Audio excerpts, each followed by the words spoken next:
It's running? I mean, it's recording, right? Yeah, it's doing its Okay, thing, cool. Yeah, so before we start, I don't know. I guess we're good, right? We're just Yeah. gonna Unless you hop got right something you in. want to say before we go. No. You're good to go. All right, testing. How's my voice sound? Dude, Is it good? you sound better than I've ever heard you in Oh, my word? life. All right, so check Sick. it out. Ladies and gentlemen, this is Robbie Gonzalez. Been my best friend since preschool. Grew up together in Ocean County. We both went to Ambassador Christian Academy for grade school. He went to Central. I went to Mondon, stayed super tight. And then his whole family moved to Tennessee. He hopped a state over to Georgia, was stationed in Georgia with the Air Force for 7 years. In that time, you were in Jordan, right? You were in Iraq, right? Yeah, I was in During those- Iraq first, and then I went to Okay, Jordan Iraq and Jordan. on the second one. From there, the world, man. He left there after 7 years, stationed in Georgia. Now he's in South Korea for a year, then to Japan for 2 years. Even prior to that, he was a lifeguard right here in Seaside Heights. Dude's done a ton to help community, country, family. So Yeah. all around stud. Known him longer than anybody. Definitely my best friend, and he's got a lot to tell us about South Korea and a lot else, right?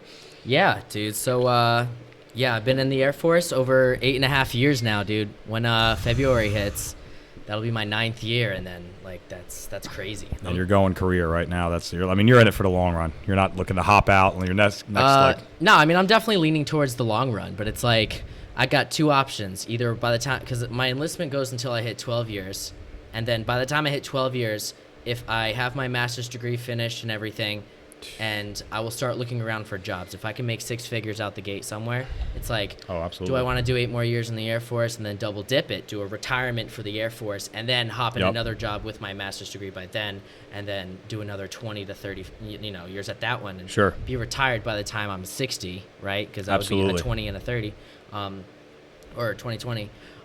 Or do I want to just, get out at the 12 year? So, Sure. I don't know. I mean, I'm kind of feeling it out. I'm finally lucky for the first time I'm getting to A nice deployment. explore, yeah, right, a good PCS, being able to explore the world, which is like a huge reason why I joined, because I wasn't really, you know me, man. I know you're a home guy. You like staying in New Sure. Jersey. You're Not a like, big change. You're like born in New Jersey, gonna end it in New Jersey. That's But it's right. like I'm trying to check out the world and like live there, not just visit, but I'm trying to like live there. I want to go to Europe. I want to go to all kinds of places, and I want to be able to like experience that. Where I want the experiences that I would have never gotten unless I joined. Because if I just stay stateside the Right. entire time, it's like, woohoo, like it's. You're trying to justify your enlistment as much as possible. Yeah, you have to, because right? like I mean, Use it's the not, military for everything it's worth. Yeah, we're not getting paid like a lot of money. You know what I'm talking about? Like we're just Not getting, rolling in it. No, not Yeah. rolling it. And if anything, with the experience and everything that I have right now, without a doubt, I'd be making more money just getting a job here. Like Sure. I can With totally the do that. schooling you did and for what civilian job you could have, you yeah. know, in lieu of the military. Yeah, so I don't know. I mean, I'm enjoying it. I'm loving it. But don't regret it one bit, right? I don't. No, Not there's even. been no regrets. I could tell. I think. I don't know. Let's just start at the beginning, right? I mean, I joined. I did the basic training in tech school. Learned my job. Did the boot camp thing. Sure. Then I went to Georgia, and like in Georgia, I was like, all right, I'm in Georgia. But the cool thing was like I was 3.5 hours away from my family That's in great. Tennessee. Yeah, priceless. So like it's funny, right? Because like I joined the Air Force thinking like, oh my gosh, I'm gonna travel the world and like live on my own, and then like boom, 3.5 hours away from mom and dad. I'm like, why did I even do this? No, I'm just kidding. It's a joke. But I love you, Mom. Don't worry. No, it was an absolute blessing, man. Being able to go and take a 3.5 hour ride back and see my entire yeah, that's family, huge. still be a normal part of all of their lives while I was there, and like. It stinks. Like, yeah, I was in Georgia for over 7 years, but like looking back and just, I mean, I appreciated it Sure. a lot. It was really, really cool, and like seeing you all the time and stuff like that. Oh, that was awesome. Like, Every summer, yeah. you Yeah, know, I guess you had to 'cause- really put your time in to finally get these deployments that you've been dreaming of Yeah. since you enlisted. yeah, Right, like you said, like first deployment's Iraq. Oh, that's tough. That is Jordan, right? Not a Yeah. whole lot better. Still making the best of it, like you said. Had some good times, met some great people. That's one of Yeah. my favorite things about the military or the firehouse or even just on the construction site is like the camaraderie with the guys.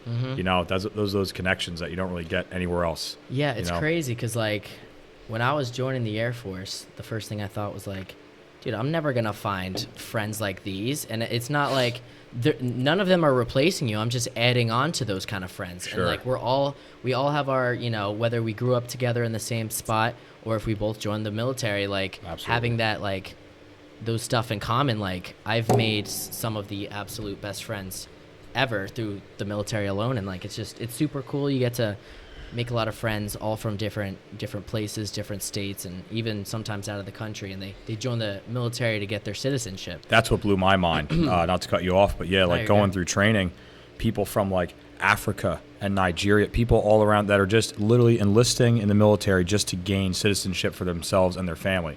Yeah. So you're meeting people like internationally. Yeah. And like you said, you had told me this before I shipped out, was that like it is a different caliber of friend. Not that they're closer than like you and I are, but like that's a group of people that you went through something with that no one else understands. Yeah. Like we were out there for a week in the woods, sleeping in 95 degrees on anthills, like just hating life, just like trying to help each other get through the day, whether it was just like a little joke or just like picking somebody up that fell on a ruck and like, spraining their ankle. Just like that's a different quality of like friend right there. Like you said, you've been like, or that you deploy with, right? Yeah, for sure. Absolutely. And that's a great part of that, man. It's just like I said, that camaraderie is awesome. What would be one piece of advice you would like to give anybody joining in the military, in case anybody listening that we're not too deep, that like maybe you wish you would have heard before you shipped out or even just got involved in all of this? Fast forward 8.5 years.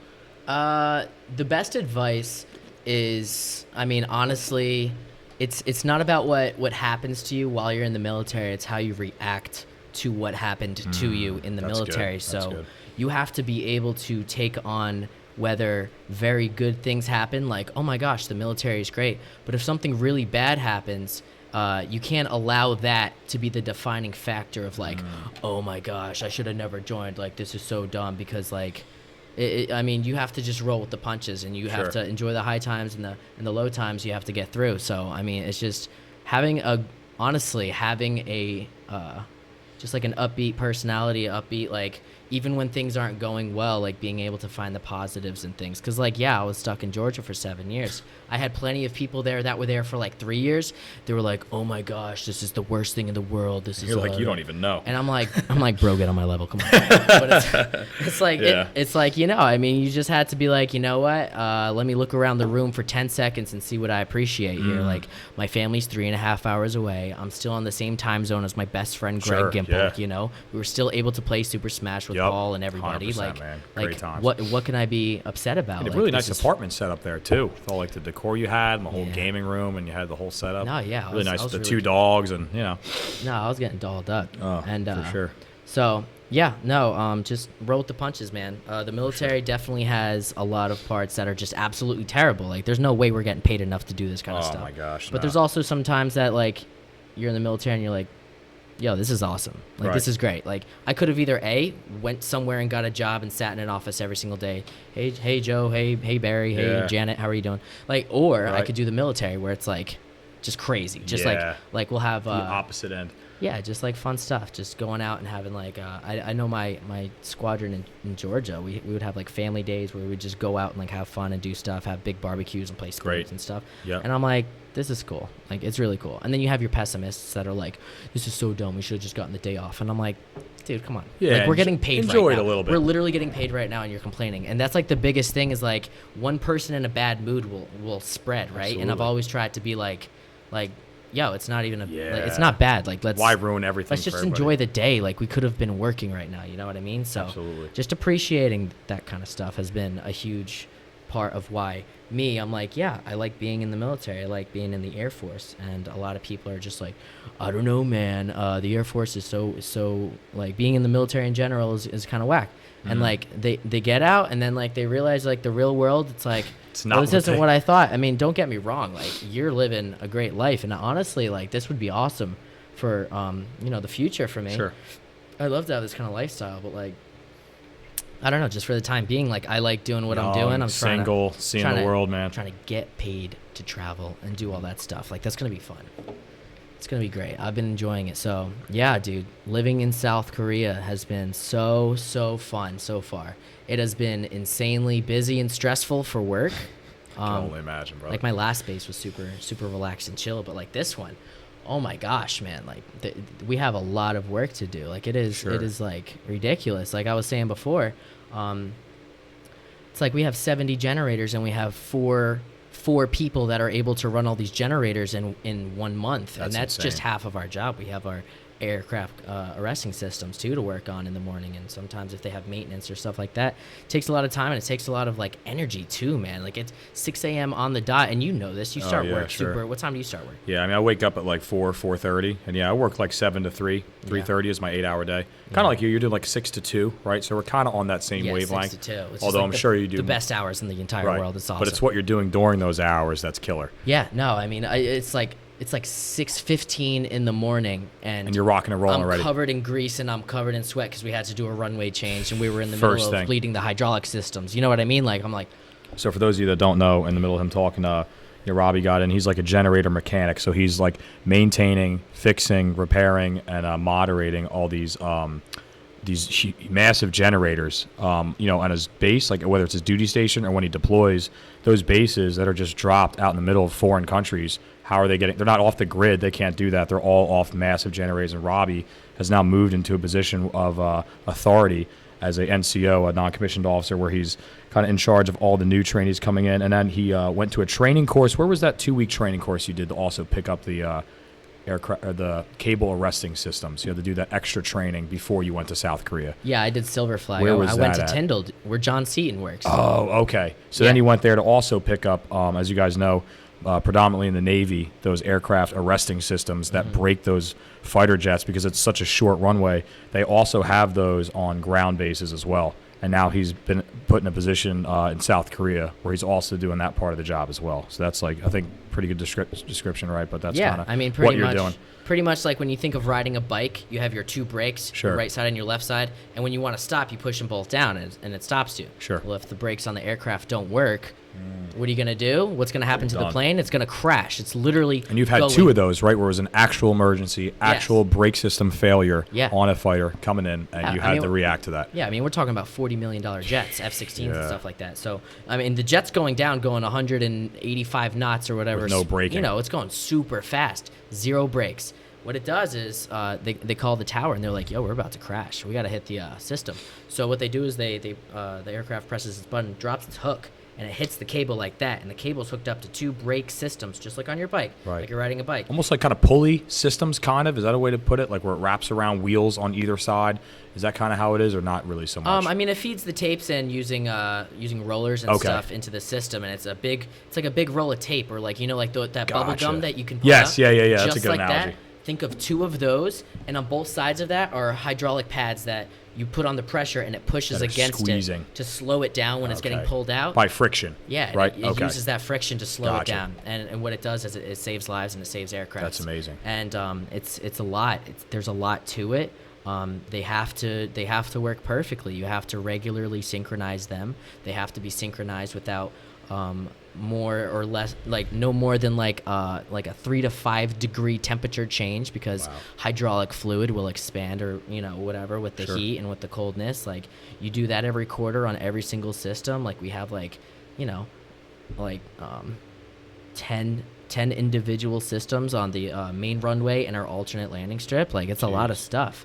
So every single morning at 06 a.m., doesn't matter if it's Christmas morning, it doesn't matter if it's monsooning out, it doesn't matter. Those systems have to be verified and checked and, properly, they're good to be used. Because if they're not, they have to shut down that part of the runway because, you don't have a backup system for all these jets to safely land if they need to use them. So it's a lot of pressure. Very important job, honestly. No, yeah. Just to put it like blanket statement. No, I mean, if something went wrong, the person, I would be the guy to go to if if it's improperly synchronized, one has a lot of friction on it and the other one doesn't, it'll drag that plane into the grass, and if it's going 100 something knots, there's going to be a lot of damage, and it's super dangerous to the pilot. And when the pilots, when they push that button and it pops them out the top, they usually lose like an inch or two of height because their spine contracts because it launches them so high up in the air. Insane. That's crazy to think about.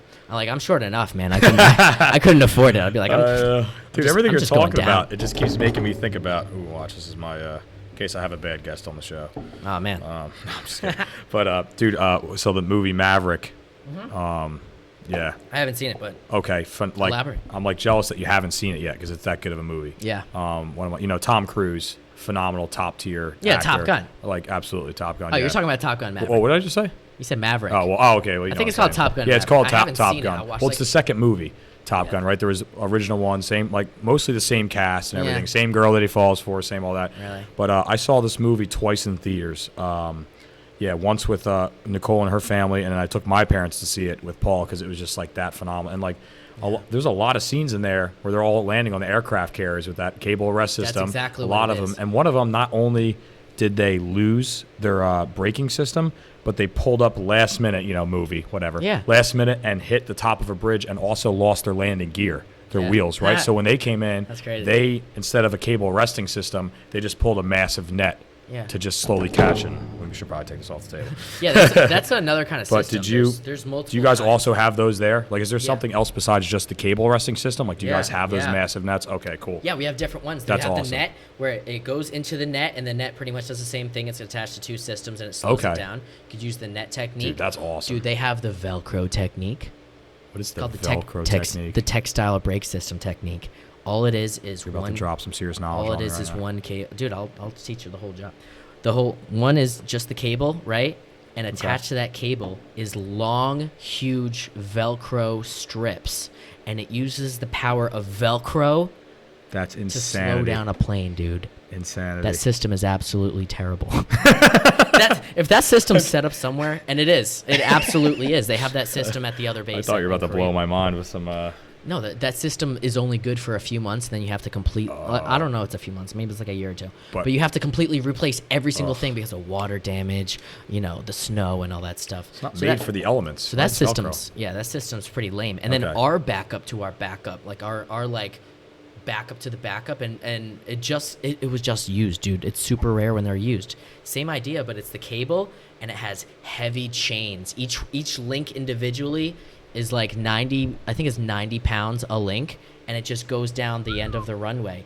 And the F-16 used it like 4 weeks ago.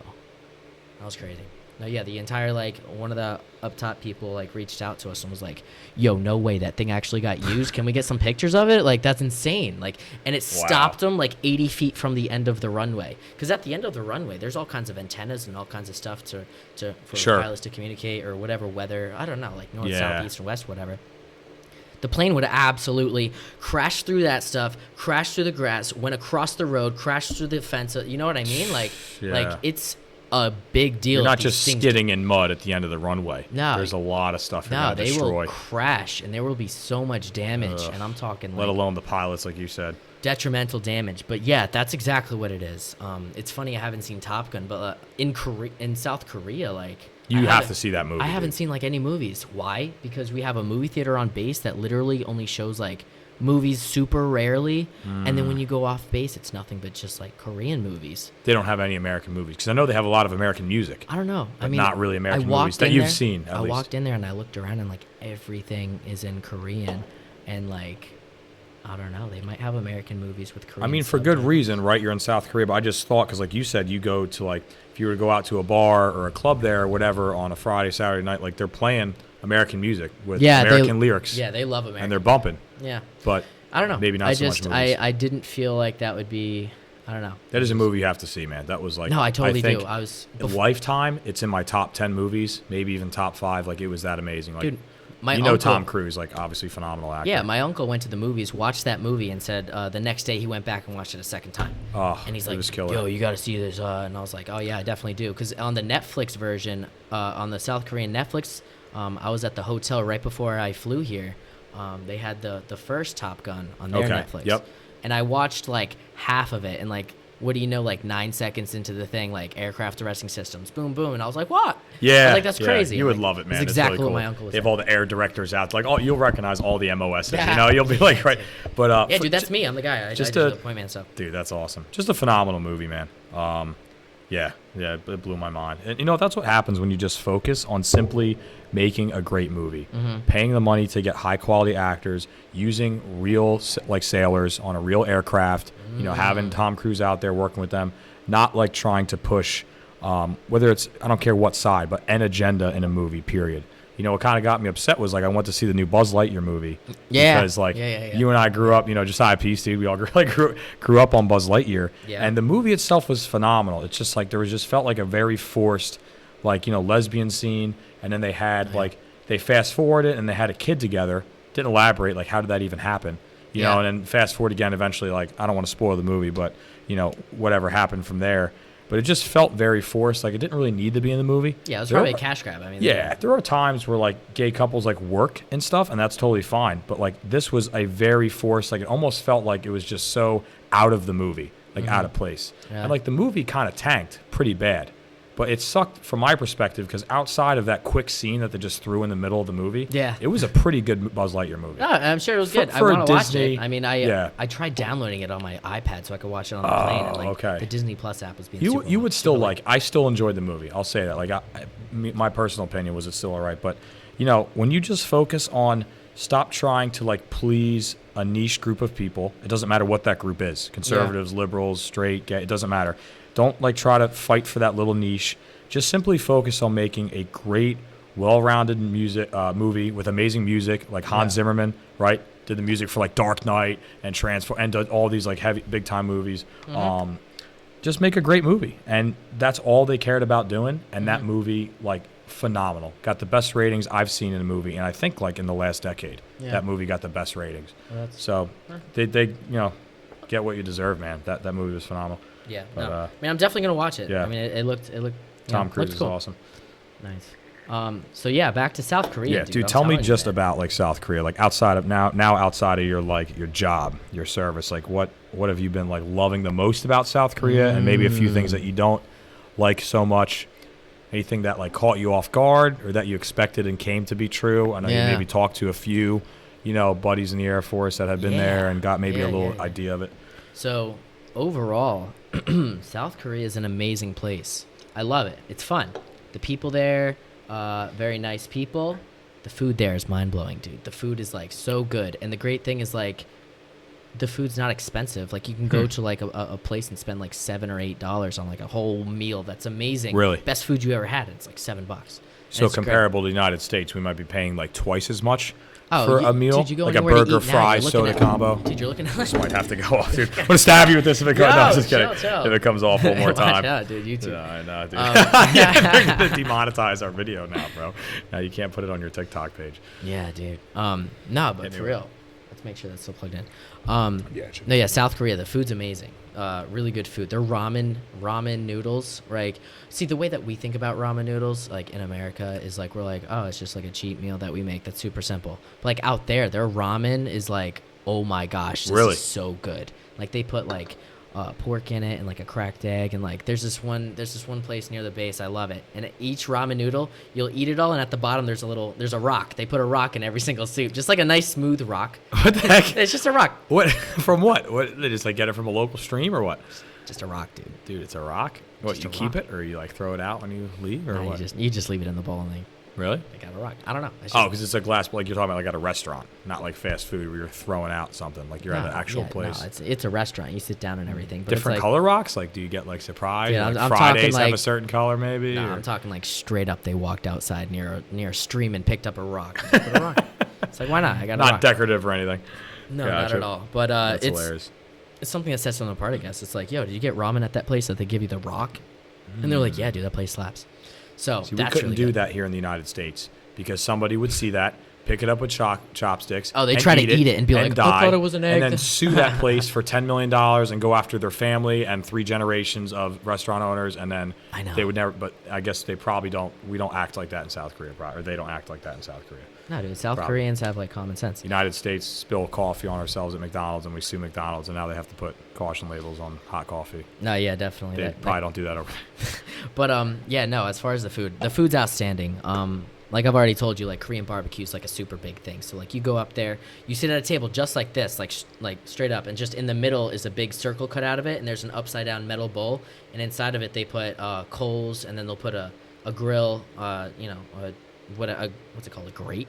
Okay. The grill thing on top, Sure. and then pretty much right there, and then you have like a tube coming from the ceiling, and it sucks in air for the smoke to go up. Phenomenal. And they just give you how much whatever kind of meat you want, like whether it's pork, steak, stuff like that. Okay. And you're just there talking with someone. You just start putting it on. Once it starts cooking, they give you scissors, and it's kind of funny. But you get scissors, and you start cutting it into pieces, and then kind of cook it to whatever you want. And then they have like a sides little station that you can, go and get sides, get some garlic, throw the garlic on the grill, throw like Nice. whatever, get like a whole thing of rice with some like yum sauce or like some soy sauce on it, and then you start mixing it up, or you can like cook an egg, because usually on the side there's like a little pocket and it's cooking some soup on the side, so you can cool, really. you can put some like ramen noodles in there and like maybe crack an egg in there. But yeah, dude, super fun place. They have a lot of Korean barbecue, and it's like mind blowing how good it is. They have a lot of dishes there that like literally you'll be like, hey, can I get the pork? And then like you get it and you're just blown away at how good it is. So it's great. It's really cheap food. Super fun. As far as like going out and stuff like that, as you know, like the bars, like in America, it's like, oh man, it's midnight, it's time to go to sleep, right? And like out there, it's like, all right, it's midnight, like the night is just beginning, right? And like you have a lot of a high Russian population there, so they're all like, if for whatever reason, all the Russian people there, like they start their night at like 6 a.m. for whatever reason. I don't know why, but like 6 a.m. they start going to all the places, and it'll be 7 a.m. the sun's like coming up.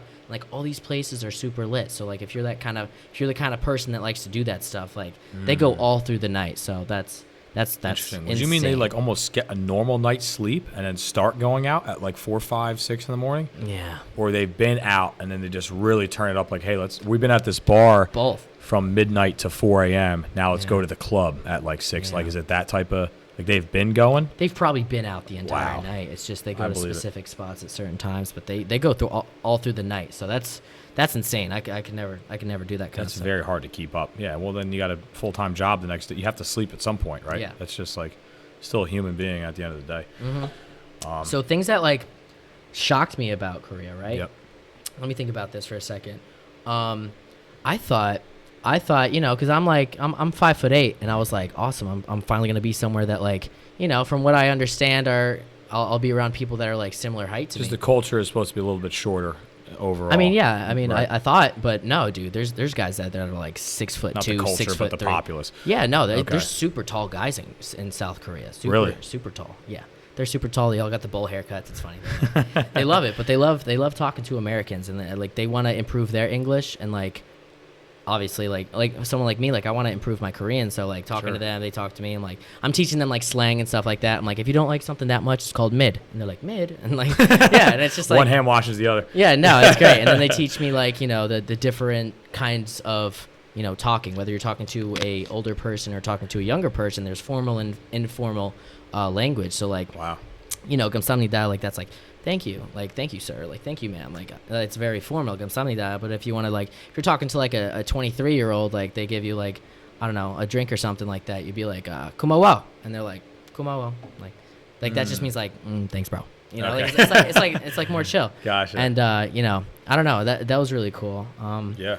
But there were some places that they do the whole Korean only thing. That shocked me, right? If something like that happened in America, like there'd be riots in the street. Forget about like it. they were like, no foreigners allowed. Like Korean only, get out of here. So I don't No know. Americans, no. Yeah, Right. so they have more. I guess they just gonna do whatever they want out there, and if they don't want foreigners, which I don't know, I get it, because honestly, like from what I've seen, I haven't seen a single fight ever of Koreans. Right. Like they're always just very And that's where you nice say people, they party welcoming differently than people, Americans. very nice and fun. And I don't know if Americans could handle staying out.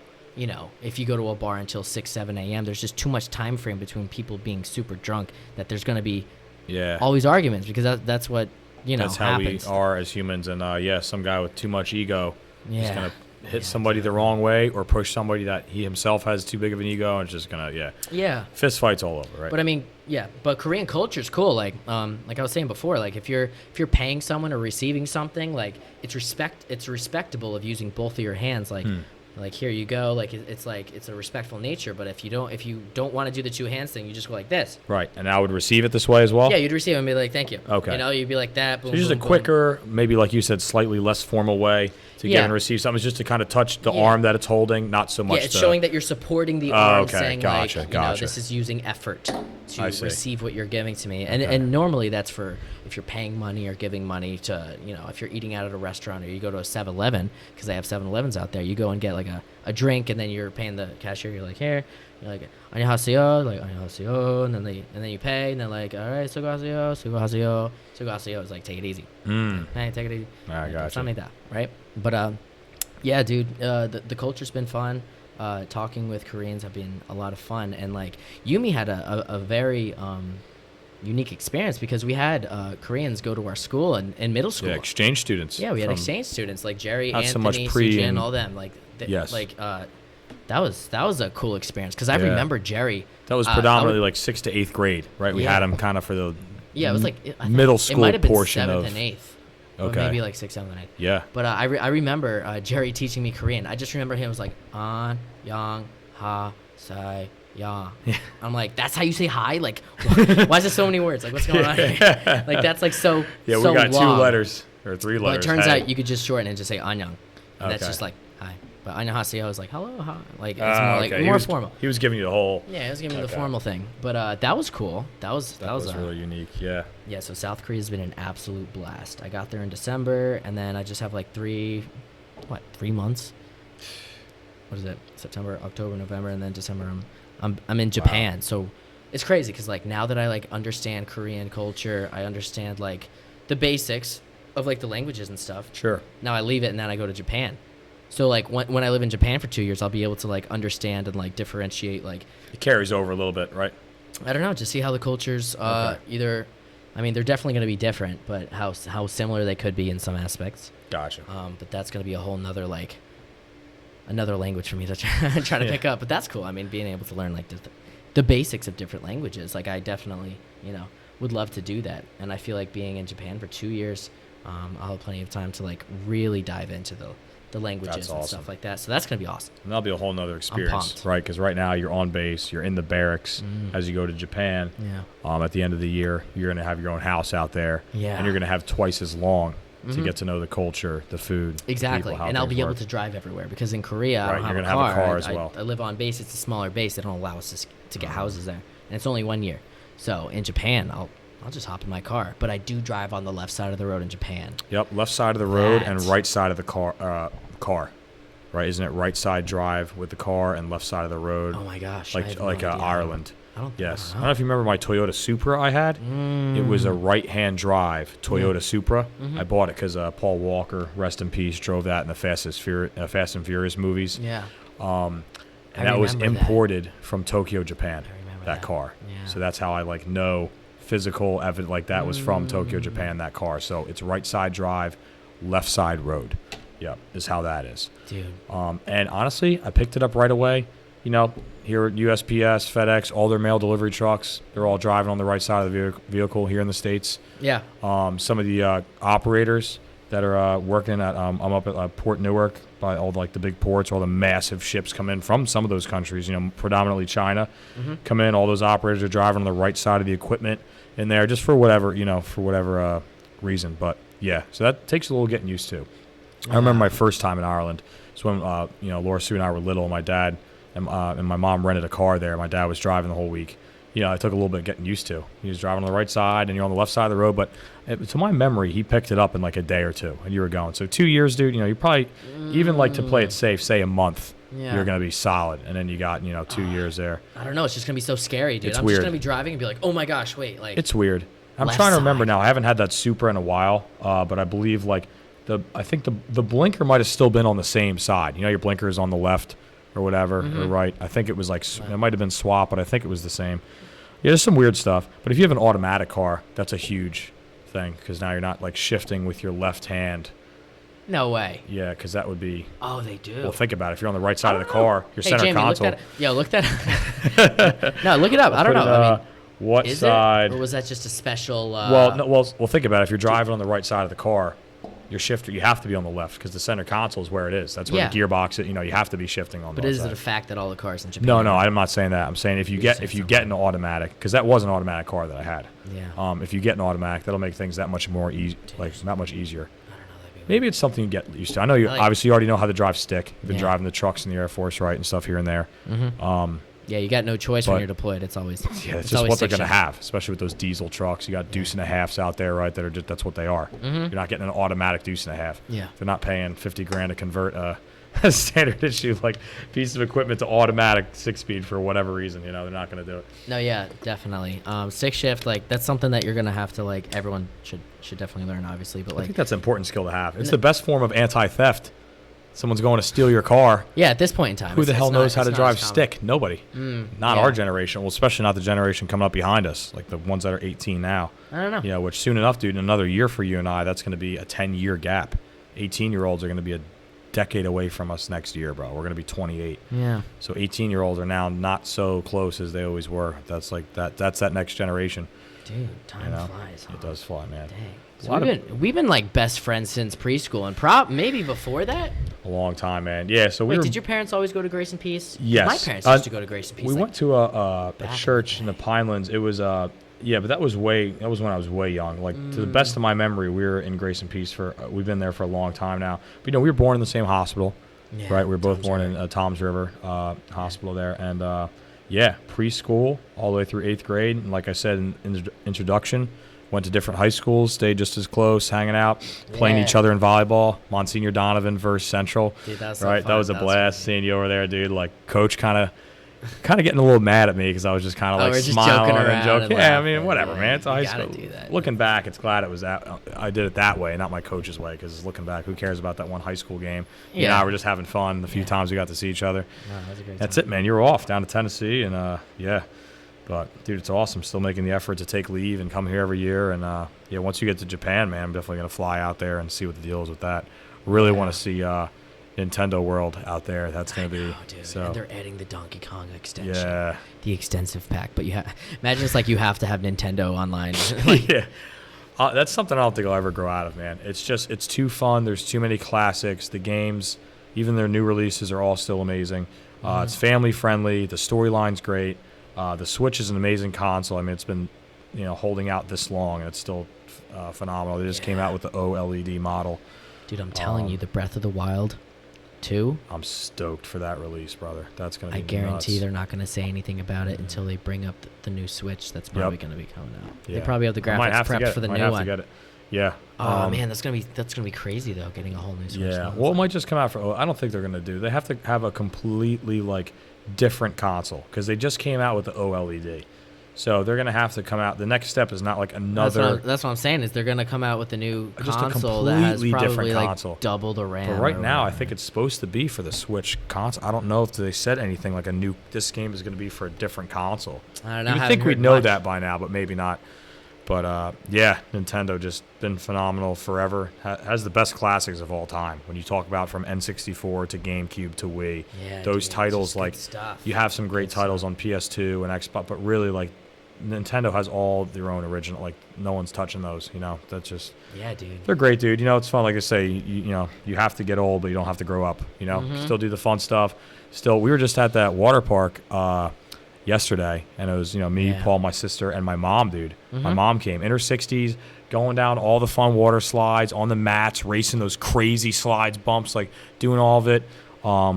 Just having an absolute blast, dude. Right amongst 10-year-old kids. There's my mom in her 60s, just leading by example, man. That's just awesome. Having a great time. Of course. Took care of herself her whole life, and now she's able to do all these high-speed activities. Getting to her mid-60s. Why? Because dude, she just did all the right things. Yeah, definitely. Staying healthy is huge. We were talking about the whole food thing, right? So in South Korea, I've noticed this on both deployments. I mean, obviously deployments are kind of different, but sure. You could all take away something from. Dude, I'm telling you, man. I'll be out there pigging out, eating all kinds of foods and stuff, and I'll say generally the same way. I'm out there in South Korea eating McDonald's and everything, right? And I'm doing just arguably fine. eating even more than you would here. Yeah, some days. But then I go back to America, and it's boom, instantly start putting on weight, and I'm eating How can that be? I'm eating the same foods pretty much. I'm not really out here eating crazy. You're not picking stuff. out. I see you, right? You're not picking out. I mean, a chicken salad sub for lunch, half of one or whatever. But sure. And you're working out every day. Yeah, and the crazy thing is I'm not the only one that's noticed this. I have a lot of military members, a lot of military friends, and they'll say the same thing. You go overseas, whether you're in Germany or Italy or something like that, and you just no diet, nothing special, no nothing, right? And you'll just eat normal food and just eat normally happy food and stuff, and like you really won't gain that much weight. But like the second you go back to America, it's like boom, the pounds just start coming on, dude. And that has a lot to do with the quality of foods that America allows us to eat. Like there's I mean, you could probably look it up, but like there's foods that like America has that like isn't even allowed to be consumed in other countries, because all the GMOs we have, dude, we have so many preservatives, so much stuff. It's just all about money. Like they're just trying to save as much money as they can. Back when our government actually cared about the health of its citizens, I remember the Super Size Me documentary that I watched early high school. Did we see that in ACA at all? No, they didn't grade? show us that, but that was like a public school thing. Okay, so I saw that in Mondon, that it had to be freshman or sophomore year early on. And the only thing I remember vividly from that documentary was the fact that they could sit a McDonald's cheeseburger and a carton of McDonald's French fries out on a table for weeks, Robbie. No sign of mold, no sign of decay, no smell, no stench. How is that possible? Dude, the preservatives that are pumped into this food, it is scary. Like, how does that still look normal? It's insane. It's terrible. It's all processed. And that's where I've fallen out of bodybuilding, right? It's almost sick to me to see on social media that bodybuilding falls into the health and fitness industry. I understand you're lifting weights, but it's just not healthy, man. I remember when I did my first show when I was 19. I get backstage, all the bikini girls are smoking cigarettes. My mind is like blown. Vascular. In my mind, and moving forward, their meals, right? And like you said, I'm like, here I'm an innocent 19. I'm like, first of all, I'm devastated. I think I'm getting this healthy fitness. Look at me, bodybuilder. I got my tan on, dude. Yeah, the one girl's like, yeah, it suppresses your appetite. It's like, you got a lot to learn. I'm like, that's when I really realized, and I just kind of really pushed, did my next 2-3 shows, and I just got out because, like, you know, some bodybuilders that think just because they're eating chicken and broccoli all day, they're healthy. You're dying, man. Your joints, your ligaments, your tissue, your nervous system, it's terrible for you with the drug use and everything. And it's not that the drugs inherently are bad for you. It's that steroids in bodybuilding allow you to get up to 280, 290, 300 pounds of muscle. And at that weight, your body can't tell, your heart can't tell the difference between fat and muscle, right? All it knows is that it has to pump blood through 300 pounds of mass, whether it's muscle or fat. Yeah. And you're going to have the same heart failure that's an obese person has, right? It can't tell. So that's what, it's not the drug, it's what it allows you to do. That's true. So that's why I've fallen out of that. But back to the food thing. Yeah, I'm also starting this whole food kick as we come out of summer. It's something I've been studying a lot, and it's just great to have these food conversations with you too. I'm just trying to do all whole foods, and getting back to like home cooked meals. We don't do that anymore. What do? We buy preserved food, pumped with GMOs, and then we put it in plastic Tupperware and we heat it up in a microwave. Those are the two worst things you could do to a meal right now. They're talking about even our most nutritious organic foods that you can buy at a grocery store still aren't even what they were back in the day. Why? Because when you microwave them, you are nuking not the majority, but a great deal of the nutrients out of the food from microwave. So I'm looking at on Amazon hot plates, glass Tupperware on hot plates at work. Most of the time on most of my job sites, I have access to some sort of power.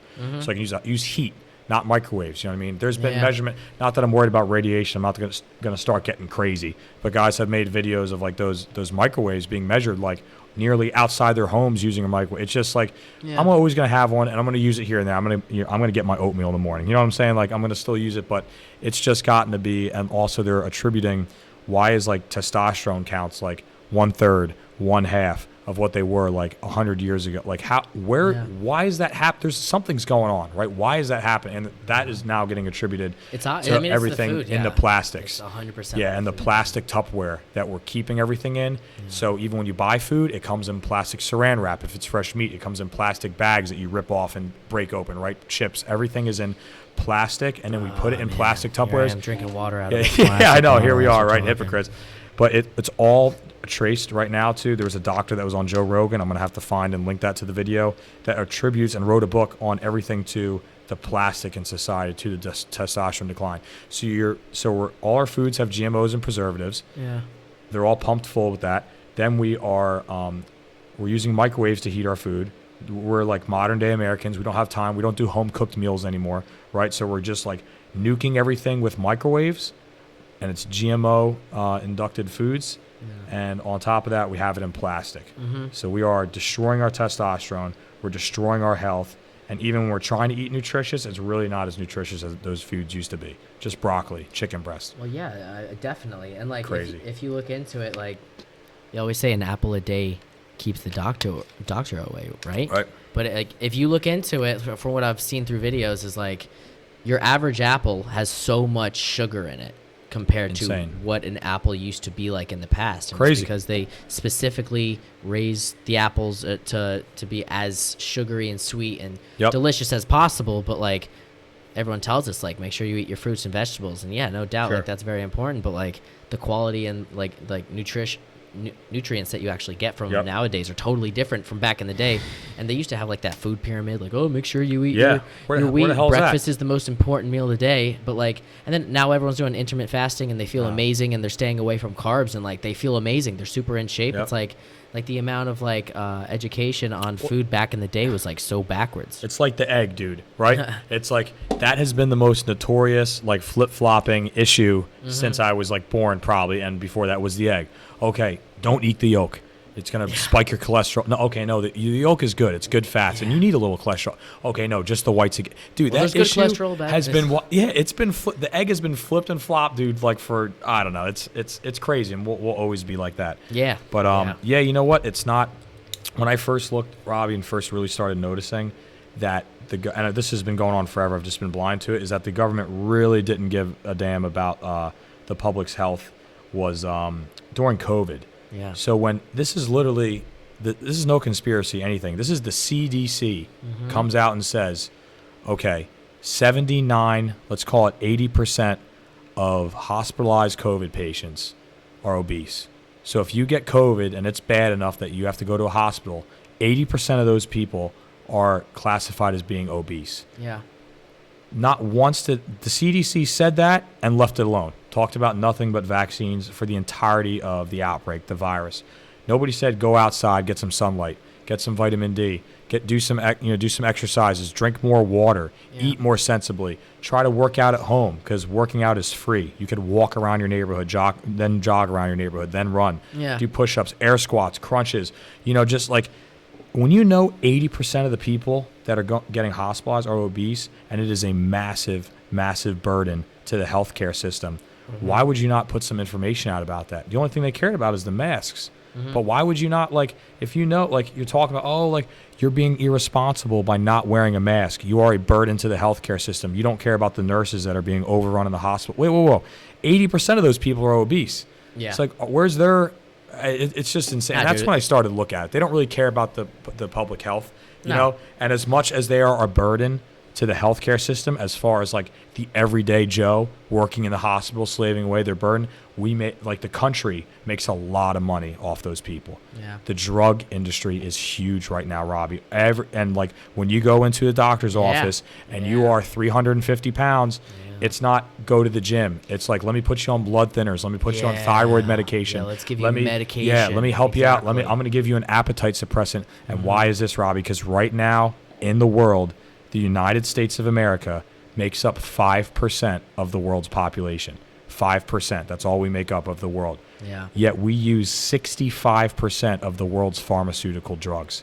Yeah. It is insane. We are the largest exporter, yet we still use the most. And these big pharma companies are spending 19 times more on advertisements than they are on research. Yeah. And if you're listening, that should really scare the heck out of you. That's terrible. Because that's insane. So we all know this, but we don't really speak it like it's always been about the money. It's only about the money. And yeah, if you're the CDC and you're looking at 80% of the people that are overwhelming these hospitals are obese, and you're trying to fix the issue, you would want to say something about health and fitness and water and exercise and diet and food intake. Yeah. But you're not, dude, because at the end of the day, the drug industry that all the people in government have investments in, have mutual interest in, that they have hands in that, and they're not going to ever say anything about that. So, and there's a fine line there, right? There are some people that have been through extremely traumatic life situations that I can't relate to, and I'm not going to sit on my high horse and say, okay, maybe they might need like a little bit of anxiety medicine. But not every 14-year-old girl who got told her first insult of her life or heard her first sad song, needs to go on medication for depression. Yeah. Not every 6-year-old kid that can't sit still in math class for 5 minutes needs to be diagnosed with ADHD and given like meds and tranquilizer. Like there needs to be Yeah, a get line given here. Adderall at such a young age. I'm all over the place, but there's like a huge issue just kind of like trying to, copy off what you were saying about food and just our health in general, because mental health is right with that. Yeah. Drugs, all that. It's pretty insane, and we'll do anything but put a little effort in.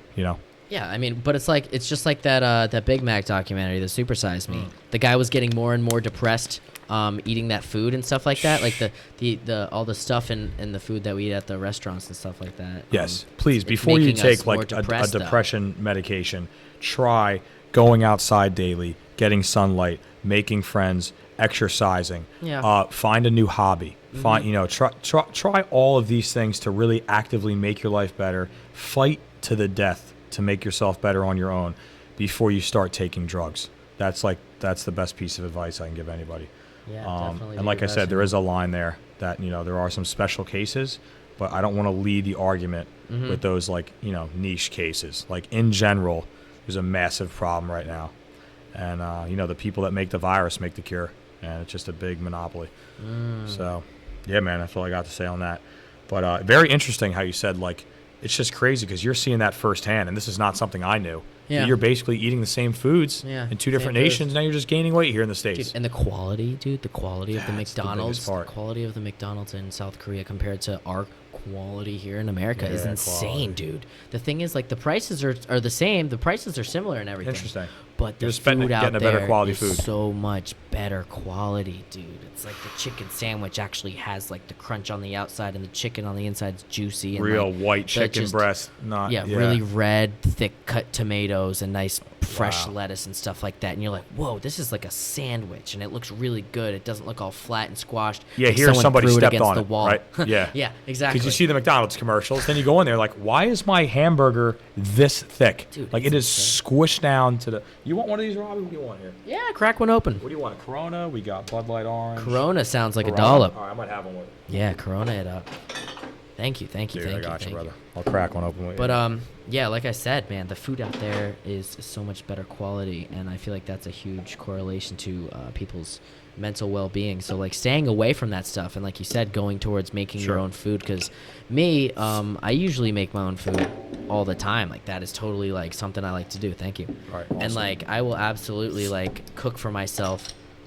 Most of the time, the super rare occasion that I actually go out to eat, Korea's Korea, right? I live in a dorm, and I'm not gonna make my own food because I have a dining facility right across the street that has all kinds of already cooked chicken breasts and stuff like that. I do that all the time. But when I'm back, at a house and stuff, in Japan and stuff like that, for the most part, I'm gonna go back to be cooking and grilling on the grill, cooking ribs and chicken and pork chops and all that stuff. But I love cooking. Cooking is the way to go. That's I have awesome. a lot of friends. Save so much money. It's fun to get better at it. I have friends every single day, dude. Every single day at lunch.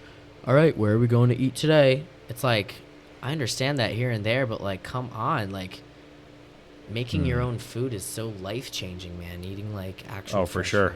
Absolutely. It's the bee's knees, dude. I'm trying to look because we touched on this a little bit, and I don't want to speak to this too much because I don't really understand. But there is a fat tax in Japan. Okay, funny enough, this is insane. Saying that. There's something. This is just a blurb that comes up at the top of Google. It's from 2008. It's just a quick paragraph. It says, under national law that came into effect 2 months ago, companies and local governments must now measure the waistlines of Japanese people between the ages of 40 and 74 as part of their annual checkups. That represents more than 56 million waistlines, or about 44% of the entire population. Yeah. So I don't know how it works. I don't know what it entails. I don't know how you get taxed based off what. I don't know, but there are countries. I'm not saying that's even right. I'm just saying that's what Japan's doing, and maybe they're hopefully. I don't know if they're still doing it. This is from 2008. This is what comes up, but there are countries that are actively doing things for their citizens. Whether that's the right way or do it right, a fat tax, I don't know. I'm not in government. I'm not a genius, but I don't know. There are people that are, or I'm not sorry, people. There are governments and nations that are actively trying to do something to make their populace more in shape. Similar to you, Robbie. I've been to Ireland twice. The most recent time, just 4 years ago or so, I went there for 9 days, and I noticed everybody in Ireland. No surprise, they're Irish. drinks till 2, 3 in the morning every day of the week, every day. Yeah. And if they're not drinking, they're outside the bar or the pub smoking cigarettes. Yeah. And I'm looking around, and it didn't even take me, took me to the end of my trip to notice. I'm like, I'm having a hard time finding an overweight Irishman, Irish woman. I was struggling trying to find. That's insane. How can that be insane. with that lifestyle? I don't understand, right? Like, same thing. Like, they're even going harder than we do, right? How is that possible? We look, and I was scrolling through my phone, looking at pictures, because, of course, I'm just stoked to be on. I'm taking pictures of everything I see. Yeah. Looking through all my meals were just super healthy, and I didn't even notice, Robbie, because the quality was so great and the food tasted so good. Yeah. And then I'm starting to look around, and there's boxing gyms on every corner in these cities, and there's, like, gyms all over the place. I'm talking to this gym owner, and I'm wondering why every single machine is separate. Like, even like a pec deck machine, they're not, nothing's connected. Everything's single. A calf raise, it's one leg at a time. I'm talking to the gym owner. He's like, yeah, I've done a lot of research, lad, and I've learned that, like, over the years, predominantly one arm is definitely stronger than the left, whether it's from years in grade school, writing with the right, cooking. He's like, so we do everything separate. And I'm like listening to this, and you know what it is? It's just like they stay in shape in other ways. They could drink till 2 a.m. every day, smoke cigarettes, but they're eating pretty decent, and they're exercising, and it's a nation of poverty. There's all these other issues I don't want to get into, but they're all working these blue collar jobs, and they're all in shape, and they look pretty good. Yeah. No, I mean, So, it's definitely. It's like we're the ones with the big problem right now. Yeah, I'm sure that their food that they eat is probably home cooked, dude. Oh, absolutely. Yeah, the food was all amazing. Yeah. I would love to go back, man. Ireland's awesome. Yeah. I'm trying to look right here. There was some. I'm just looking at obesity projections. So check this out, Robbie. Just because we're on the topic, I don't want to like circle back to anything and change it up. This is just something I got right here. So, is a new research finds that by 2030, right, not too far away, 2030, right, not even 8 years, because we're coming out of this year here. Nearly half of American adults, 49.2% to be exact, will be obese. In every single state, no fewer than 35% of adults will have body mass index of at least 30, the threshold that defines the body. This is a lattimes.com science story. Yeah. So you're telling me in under a decade, half of the nation is going to be obese in the United States. I mean, Honestly, it's insane. I feel like it's like higher in a lot of spots. Right. If you saw my Instagram post, right, my observance of the beach, that's just what I saw in about a week or two of analyzing, just like, not like stalking people, just sitting on the beach and kind of looking around. And to me, with how much I saw, it almost felt like the majority, but this is like real numbers, real projections.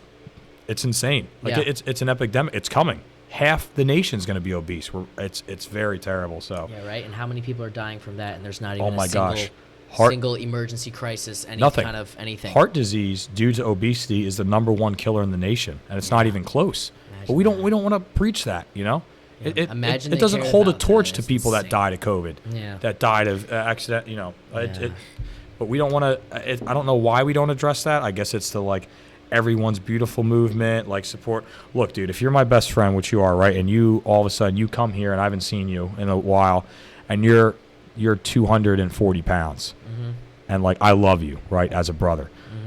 I am not just gonna be like, dude, like, you know what, Rob? Don't sweat it, dude. You look great. Yeah, dude, you look fine. Don't I'm worry not going to tell you what you want to hear, bro, because I love you, bro. I'm going to be like, dude, I want you to get help. I'm going to vote, and you wouldn't need this because you have your own knot, but I'm going to be like, dude, I'm going to like put you on a diet plan. I'm going to help you out. Like, we're going to work out together while you're here, and then you're going to carry over. We're going to be accountable, dude. I want photos because I don't want you to die, man. Exactly. That's true love. Like, I'm not going to worry about hurting your feelings. Yeah. I'm going to worry about hurting you by not giving you what you need to hear.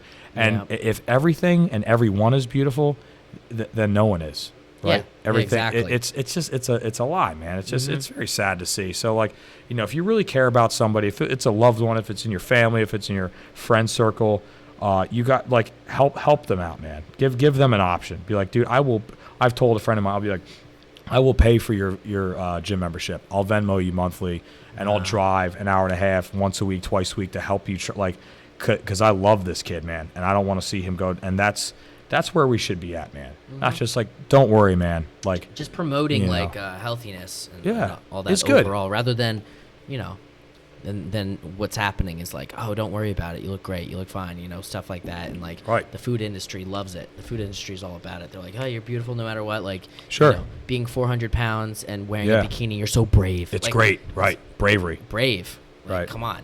Like, Yeah. let's be real. Like, let's just promote being healthy. How Right. about we promote being healthy? And the crazy thing is people get mad about that.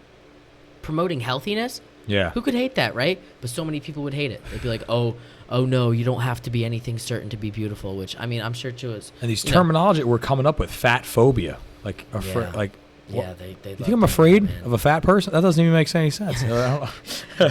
But you know what I mean? Obviously, it's in a different context. But it's kind of like insane, right? Like Yeah. like, you know, you're fat phobic. Like you don't want, like, you know. I've just Fat-phobic. seen, and again, some of these voices that are saying things like that are in the minority of people, right? Most people probably wouldn't like really think that's a great idea, fat phobia. But those are the people Yeah. that are on the news and that are speaking to millions of people. So whether Yeah, it's the dude. minority or not, it kind of feels like it's not the minority because those are the people on the big screens, you know? Yeah, dude, I feel like Wow. I don't know if it's ever going to happen, man. I hope people like understand that the media is not here to inform us about things. They're out here to cause division. Yes. You know, I just feel like, I don't know, man, this whole past 2 years with COVID and everything Oh, has been man. like the worst thing for us as a country, man. Just Yeah. and like, it's crazy how It's hurting people us still so trust much. the media.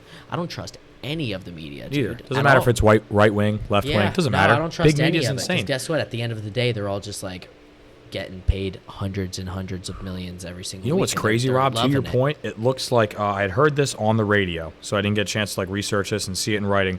But according to the radio station I was listening to on the way into work, there was a CNN is reported to be under 1 billion in total sales. They are like tanking, and they're looking for a new Yeah, CEO. they are And the new guy tanking. or woman that's coming on is saying they're looking to not lean so far left or not be so, you know, they're trying to be more diverse because like nobody wants that. Yeah. You know, Fox News is even kind of reporting both ways, you know, which has predominantly been conservative for the last, 10 years or so. But it's like, Yeah. because everybody's dying. I think it's just big media is starting to phase out. And all these polls are fake, you know, where they, Oh, like when it was the Trump versus Hillary election, and they're like, every poll you saw was Hillary wins, right? Everything.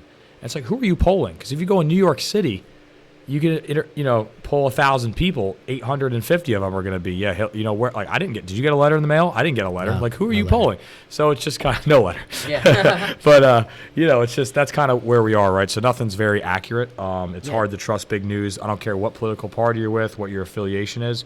You're right. It's just, why are you going to get your news? I actually just downloaded Truth Social, this app. I downloaded it and I was And- on the wait list and I just never hopped Oh, on. okay, I got it. So, I mean, if you want to check it out right now, man, it's just like Truth Social is just like any other social media app. Yeah. And you scroll down, and I mean, look who's on it right there. I only follow 2 people because it asked me to follow 2. Yeah. So I just like, it was the first 2 that popped up, and I clicked on them. So it's Trump, and Babylon B Dude, shares all that funny satire stuff. It's literally Twitter. This is crazy. It looks just like it, doesn't it? Yeah. Comments, likes, but Wow. like, so It is. It's just you know. I mean, that's awesome because Twitter is absolute garbage. Yeah, it's like probably filled with the most toxic people on the planet. Again, not saying Absolute one social garbage. party or the other, but it's just in general hot garbage. And now when they try to, they block the president of the United States on all platforms to try to win Which an election. is terrible. To I don't try to think- win an election, Dude, which they did because now he can't even campaign. He has no voice. He's silenced. Yeah. Then he tries to make his own. What was that other one that they got rid Andrew Tate. of? Andrew Tate got Yeah, kicked Andrew off. Tate. I mean, honestly, I don't think they should be able to completely silence anybody. Right. Because it's freedom of Here's the speech thing, Rob. as long This as is you're where not it's like this is where it's an issue. So like, let's just choose Target or say Walmart for something that everybody will know. Yeah. Walmart is a private enterprise. They're a private company. So even though that COVID is over and it could be 10 years from now, they could say, you know what? To enter our store, you have to wear a mask. And they're a private company. They can make whatever laws or rules they want. Like there's a company that Nicole is showing me, and they only sell size small dresses. That's all their clothing is only size small. It's like, do you think this is okay? Well, I'm like, yeah, this is America. It's a free country. If you want to make a company that only, and it's, Yeah. but now it gets tough, right? So that's I get that, those yeah. things. But to your point and to my point too, this is the same. I believe the same thing. If you are running something that is these are the biggest social platforms in the world, owned under one thing. Right now, it's Meta. Right, Meta is Facebook, Instagram. Is it Snapchat too? I think Facebook bought Snapchat. so. I think let's Yeah, say they Snapchat. bought Snapchat. Okay, yeah. so it's them as well. They have everything under this monopoly. So it's like you almost have. I understand you're a private company, and they could just decide, you know what, we're just going to ban all men on Facebook, Instagram, Snapchat, and they can do that because they're a private company. Right? They have the ability to do that. They can do whatever they want. But Yeah. my point is, that's all fair and true. But that being said, I'm 100% on your side with this. Is that you almost have a responsibility and a right when you are the world's biggest platform for people to have a voice. Yeah. Whether it's good or bad, dude, to give them that voice. Mm-hmm. Because at the end of the day, like, leave it up to the parents and the peers to mold them to, don't get me wrong, dude. I don't want my daughter having an iPhone and a TikTok account at 11 years old, No, watching girls definitely not. twerking and sexualizing. I don't want that. Yeah. But see, that's where I can come in as a parent, and I could do these like child safety filters and stuff, right? Yeah. I don't think it should be up to social media to parent and exclude people. I think you almost have a duty to America as the biggest social platform to just let that be free. Now, you can still have some guidelines within that.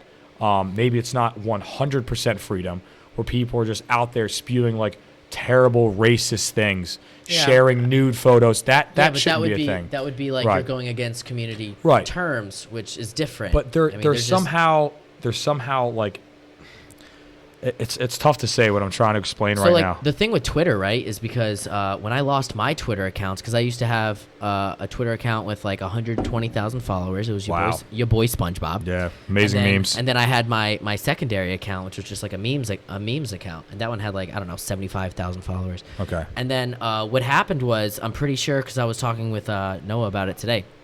I was mass following people, and with Twitter, you're allowed to follow 1,000 people within a 24-hour period, and that's how much I was able to do. Okay. And I would do that every single day. What you do is, for mass following, is you take 1,000 people and you follow 1,000 people, right? But what you use is like a different website called, I think it was Crowdfire or something like that. And I would download an auto clicker, and I would set it so when you press the button, it just clicks one time every millisecond, right? So you just hold that down, and all the accounts on this website did.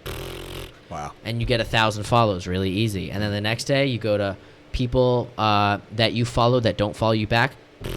You unfollow everyone, and then you just do that every single day. And I guess, I don't know, either something like that. The crazy thing, though, is like Twitter banned not just my account, my entire IP address. So I lost my personal account, which was just me. I didn't know that being till just Robbie now. Gonzalez. I lost my personal account, and I even had another account that had like 2 followers on it. It was like a burner account because I had to put a Twitter account in place of something. Lost it all. Lost everything. And the crazy thing is, I made another account like, I don't know, maybe a month after that, just to make a personal account, because I was like, well, I still want to see what my friends are doing. Lost that one again. So my entire IP, boom. And all Twitter ever told me, and this is the reason why I'm just assuming it was because I was mass following, or using the third-party website to help me more easily follow mass amount of people. But all you do is get an email. Your account has been permanently banned. Any email you send to us will not be read. Bye. Like, it's just, we're not going to respond. That's all it is. Wow. I've done submissions of trying to get my accounts back. And that's devastating, right? Nada. People You be like, just lose it. And they don't tell you what you broke. They That's don't not tell you fair. at all what you broke. I mean, what rule you broke. They just say your account's been permanently banned. Every email you send to us will not be read. Like, you're done. that's not Done. fair. Like you said, that's devastating, right? People are like, oh, dude, social media, like, grow up. No, dude, like, you have how many followers, I how sunk many followers. 8 years into that account. 8 years of work, follow cycles, posting original, great content. Doesn't matter if it's memes or facts about freaking trains, dude. You had original content that was great and it was funny, and like a lot of people liked it. You had hundreds of thousands of followers, and like to just do that to somebody based off of what it's kind of ridiculous. Like it's getting out of control here. Yeah. So I don't know. It's like I said, I understand private companies. I gave the example of Walmart. But like I said, as the biggest social platform in the world, you almost have a responsibility to uphold free speech. Yeah. You know, to not just make these backdoor deals with the government and promote. You know, I think I got to look more into this because I almost didn't want to speak to this at all because of how little I know it. But Elon Musk was looking at buying Twitter. Yeah. I believe, right? And Yeah. he looked into it, and it was almost going to buy a car and you finally, after seeing all the pictures, go there, open the door to the car, and the interior is just shredded to pieces. Yeah. This is what he did. He went and he looked at Twitter, I believe. Again, I'm hoping this is all. I read very little about this and saw that it was just full of bots. Yeah. That the projections were not accurate. I believe it. Tons of bots. There's not as many people using Twitter as they claimed when they're trying to ramp up. Remember in The Office where Ryan was in the office for a bit? They made him input the sales through the website, even though the sales were and made over Oscar their comes phone on and to is like, fake and it. that's called misleading the shareholders. Yeah. Otherwise known as fraud, fraud, corporate fraud. Yeah. And that's kind of what like they are. So Twitter is just a cesspool of bots, toxic people, and so that's why he didn't buy it. That's kind of what's going on right now. Yeah, that's the dangers with technology, so man. it's all fake. Why did they take dislikes off of YouTube? I know, Did you see? There's a meme. I have a picture of it. I can bring up and show you. They I'm just not happened gonna be to able do have it during this presidency. And you know what it was, COVID. dude? Just had to. There's the Donald Trump farewell speech versus the inauguration of Joe Biden, and there is an absurd amount of dislikes on the Joe Biden one, and the Trump one was floored with likes. Like, it wasn't even close. But yet they're trying to say, oh, the most popular president in history, the most votes in history. They can't sell that lie when you have proof on. So what do they do, dude? What do they do in the YouTube rewind videos? You remember how terrible those always are? How those get like tanked to hell with the dislikes? You know what? Let's just remove dislikes. Let's just remove people's ability to judge things. So now everything is great. Everything is likes only. Everything, dude. Scary world, man. It's crazy. We're trying to move to this like utopian society that just we're never gonna get there because of this situation. And like YouTube will remove dislikes back in the day before they enforced that. It's like there were videos that like one day I'd look at the video and it would have like 47,000 dislikes. I screenshotted it, and the next day I went back and it had 17,000 dislikes. And all misleading the comments, the public. It was I'm pretty sure it was Biden going into presidency. In the comments, and everyone's like, why are the dislikes disappearing? What is going on? And everyone's like, I'm at this video at this many dislikes. I'm at this video at this many dislikes. And they're all totally wrong, dude. It's insane. And then what do you know? Not even much later, the dislike button's gone. Wow. And it's like, That's it's just, so there it's was just a slow timing. fade. Okay. I'm telling you, man. And I had to test it because I'm like, you don't always. I don't believe everything that I see. I had to see it for myself. I screenshotted the video, and a day or two later, I looked at the video and it had less dislikes than it did. Like, not even just like a little bit, like an insane amount of less dislikes than it did. And that's just crazy, right? So, I don't know, man. The media is totally misleading when it comes to stuff like that. Like, I follow a bunch of, meme pages on Instagram. Sure, and it's like, as do I. every single top comment that has to do with the president, all of them are just like, who even voted for this guy? This guy's incompetent. This guy, blah, blah, blah. Insane. But yet they're like every single one, but the media makes it out to seem like he's like, doing a great, fantastic job. And he's like, so corrupt. He's like, I'm perfectly fine. It's not, I can't even ride a bike kind of stuff. It's so like, corrupt. I'm telling you, man, like, well, sooner or later, like dude. literally, like who thinks he's doing a good job? Yeah. Like, nobody. You know what's funny, says Robbie? good It's not things about funny. him. It's enough to make you cry, but you It's have to laugh messed so up. you don't. I'm still full-time a union electrician, right? And I'm part of the IBEW, right? The International Brotherhood of Electrical Workers. That represents them nationally, right? We're a national organization. Yeah. There's 50 states. Within those states, it's broken up even further to 4, 5, 6 territories, different. Like I'm Local 102, which is like Parsippany, a specific part of Jersey. The IBEW as a whole promotes and endorses Democrat candidates only. Like that's what they speak. They're like, vote Democrat because they're pro-union. Okay. Yeah. How are they? They never polled. They could easily just poll every IBEW member and find out who really. Because if you go out into the field, every construction worker in the field all votes Republican. They all do. Yeah. So how can the IBEW, just because there's a few guys at the very top that do that? It's the same with the military. Like how could we endorse when you like every soldier I trained with out in the field all doesn't want him as a commander in chief, So it's just 100% true. And we're not ready for a lot of the stuff that they're doing, man. Something else to kind of look into is like this whole situation with electric cars and what's going on. Yeah. So like the Ford released their F-150 full electric, right? Yeah, and I believe as advertised, it was 100-mile range. Yeah. That's as advertised. So it might even be like an 80-mile range, right? Yeah. I can't even get to work and back on one charge. that we're like not ready to go all electric. And you know what's killing me, man? I just to get the date right, I looked at this, what California just did. I don't know if you saw this. They have votes to ban new gas car sales by 2035, right? Yeah. They said this, right? This is what we're looking to do in the future. Get ready for it, whatever. Yeah. Like a week or two later, they're like, okay, guys, we don't really want you to charge your electric cars on the grid anymore because we can't handle it. Yeah. So what is it? You're going to ban gas cars, and we can't charge our electric cars. So what are we going to go back to horses? And but like what's the plan? Like we're not ready for a lot of this stuff. Is what I'm getting at. Yeah. You know, they're talking. They're going to have to redo the entire grid system in the United States to support an electric car turnover. And according to Elon Musk, it's too late. You know, he says if today we say we only are going to sell electric cars going forward. Well, the average car still lasts 20 years on the road, right? Your average gas car. So it would still take 20 years to get rid of gas cars, and he thinks that's too late. If that's really going to be the problem, it's just there's a lot of stuff going on. I'm not trying to just jump on every subject we could think of. No, yeah, but I feel that, and I think a lot.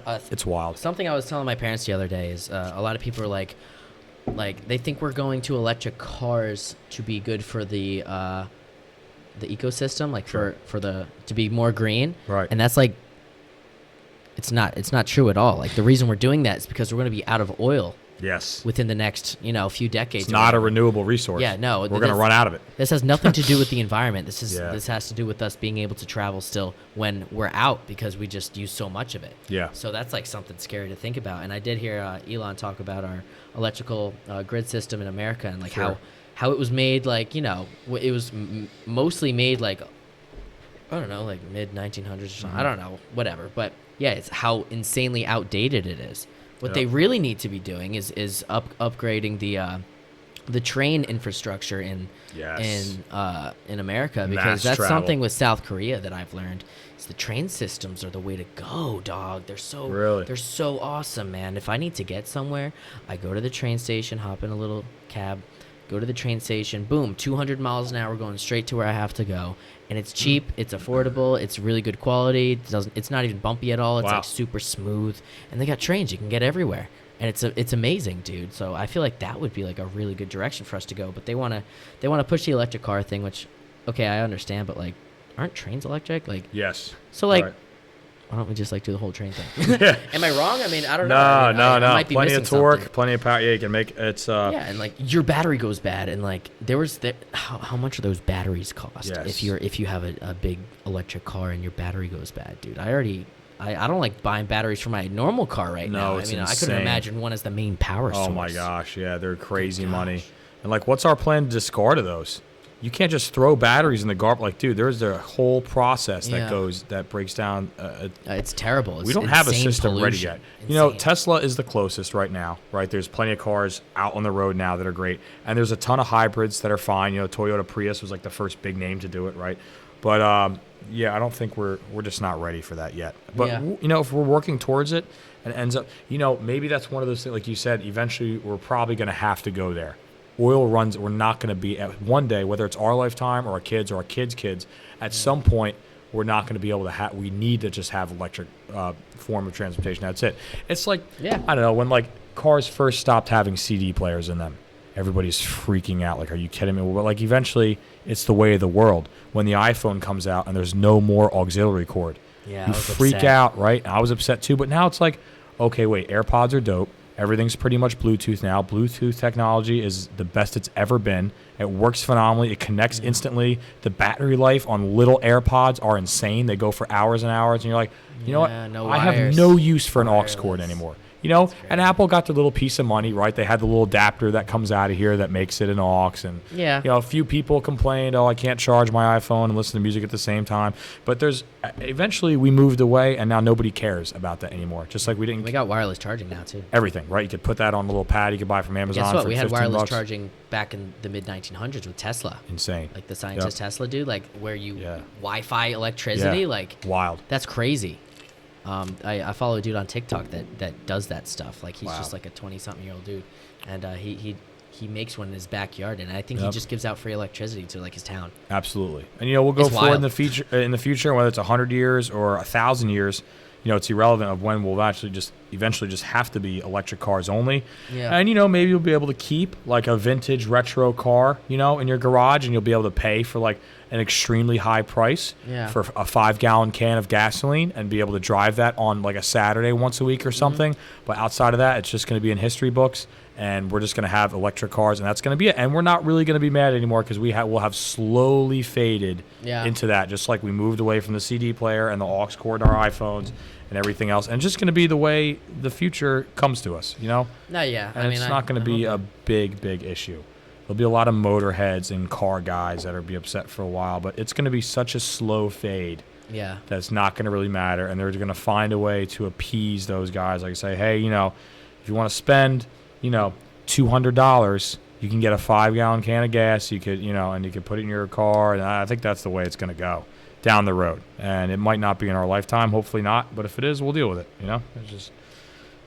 like you said, man, kind of with what I asked you about the military, best piece of advice, you just got to roll with the punches a little bit, make the best of things. Yeah, you got to roll through the punches and get through the hard times so you can appreciate the good times, dude. That's the way to do it. I mean, it's all about your attitude. Yeah, man. Well, hey, man, on the bright side of things, let's talk about TikTok for a second, right? Yeah, so this man is a master of the arts with social media.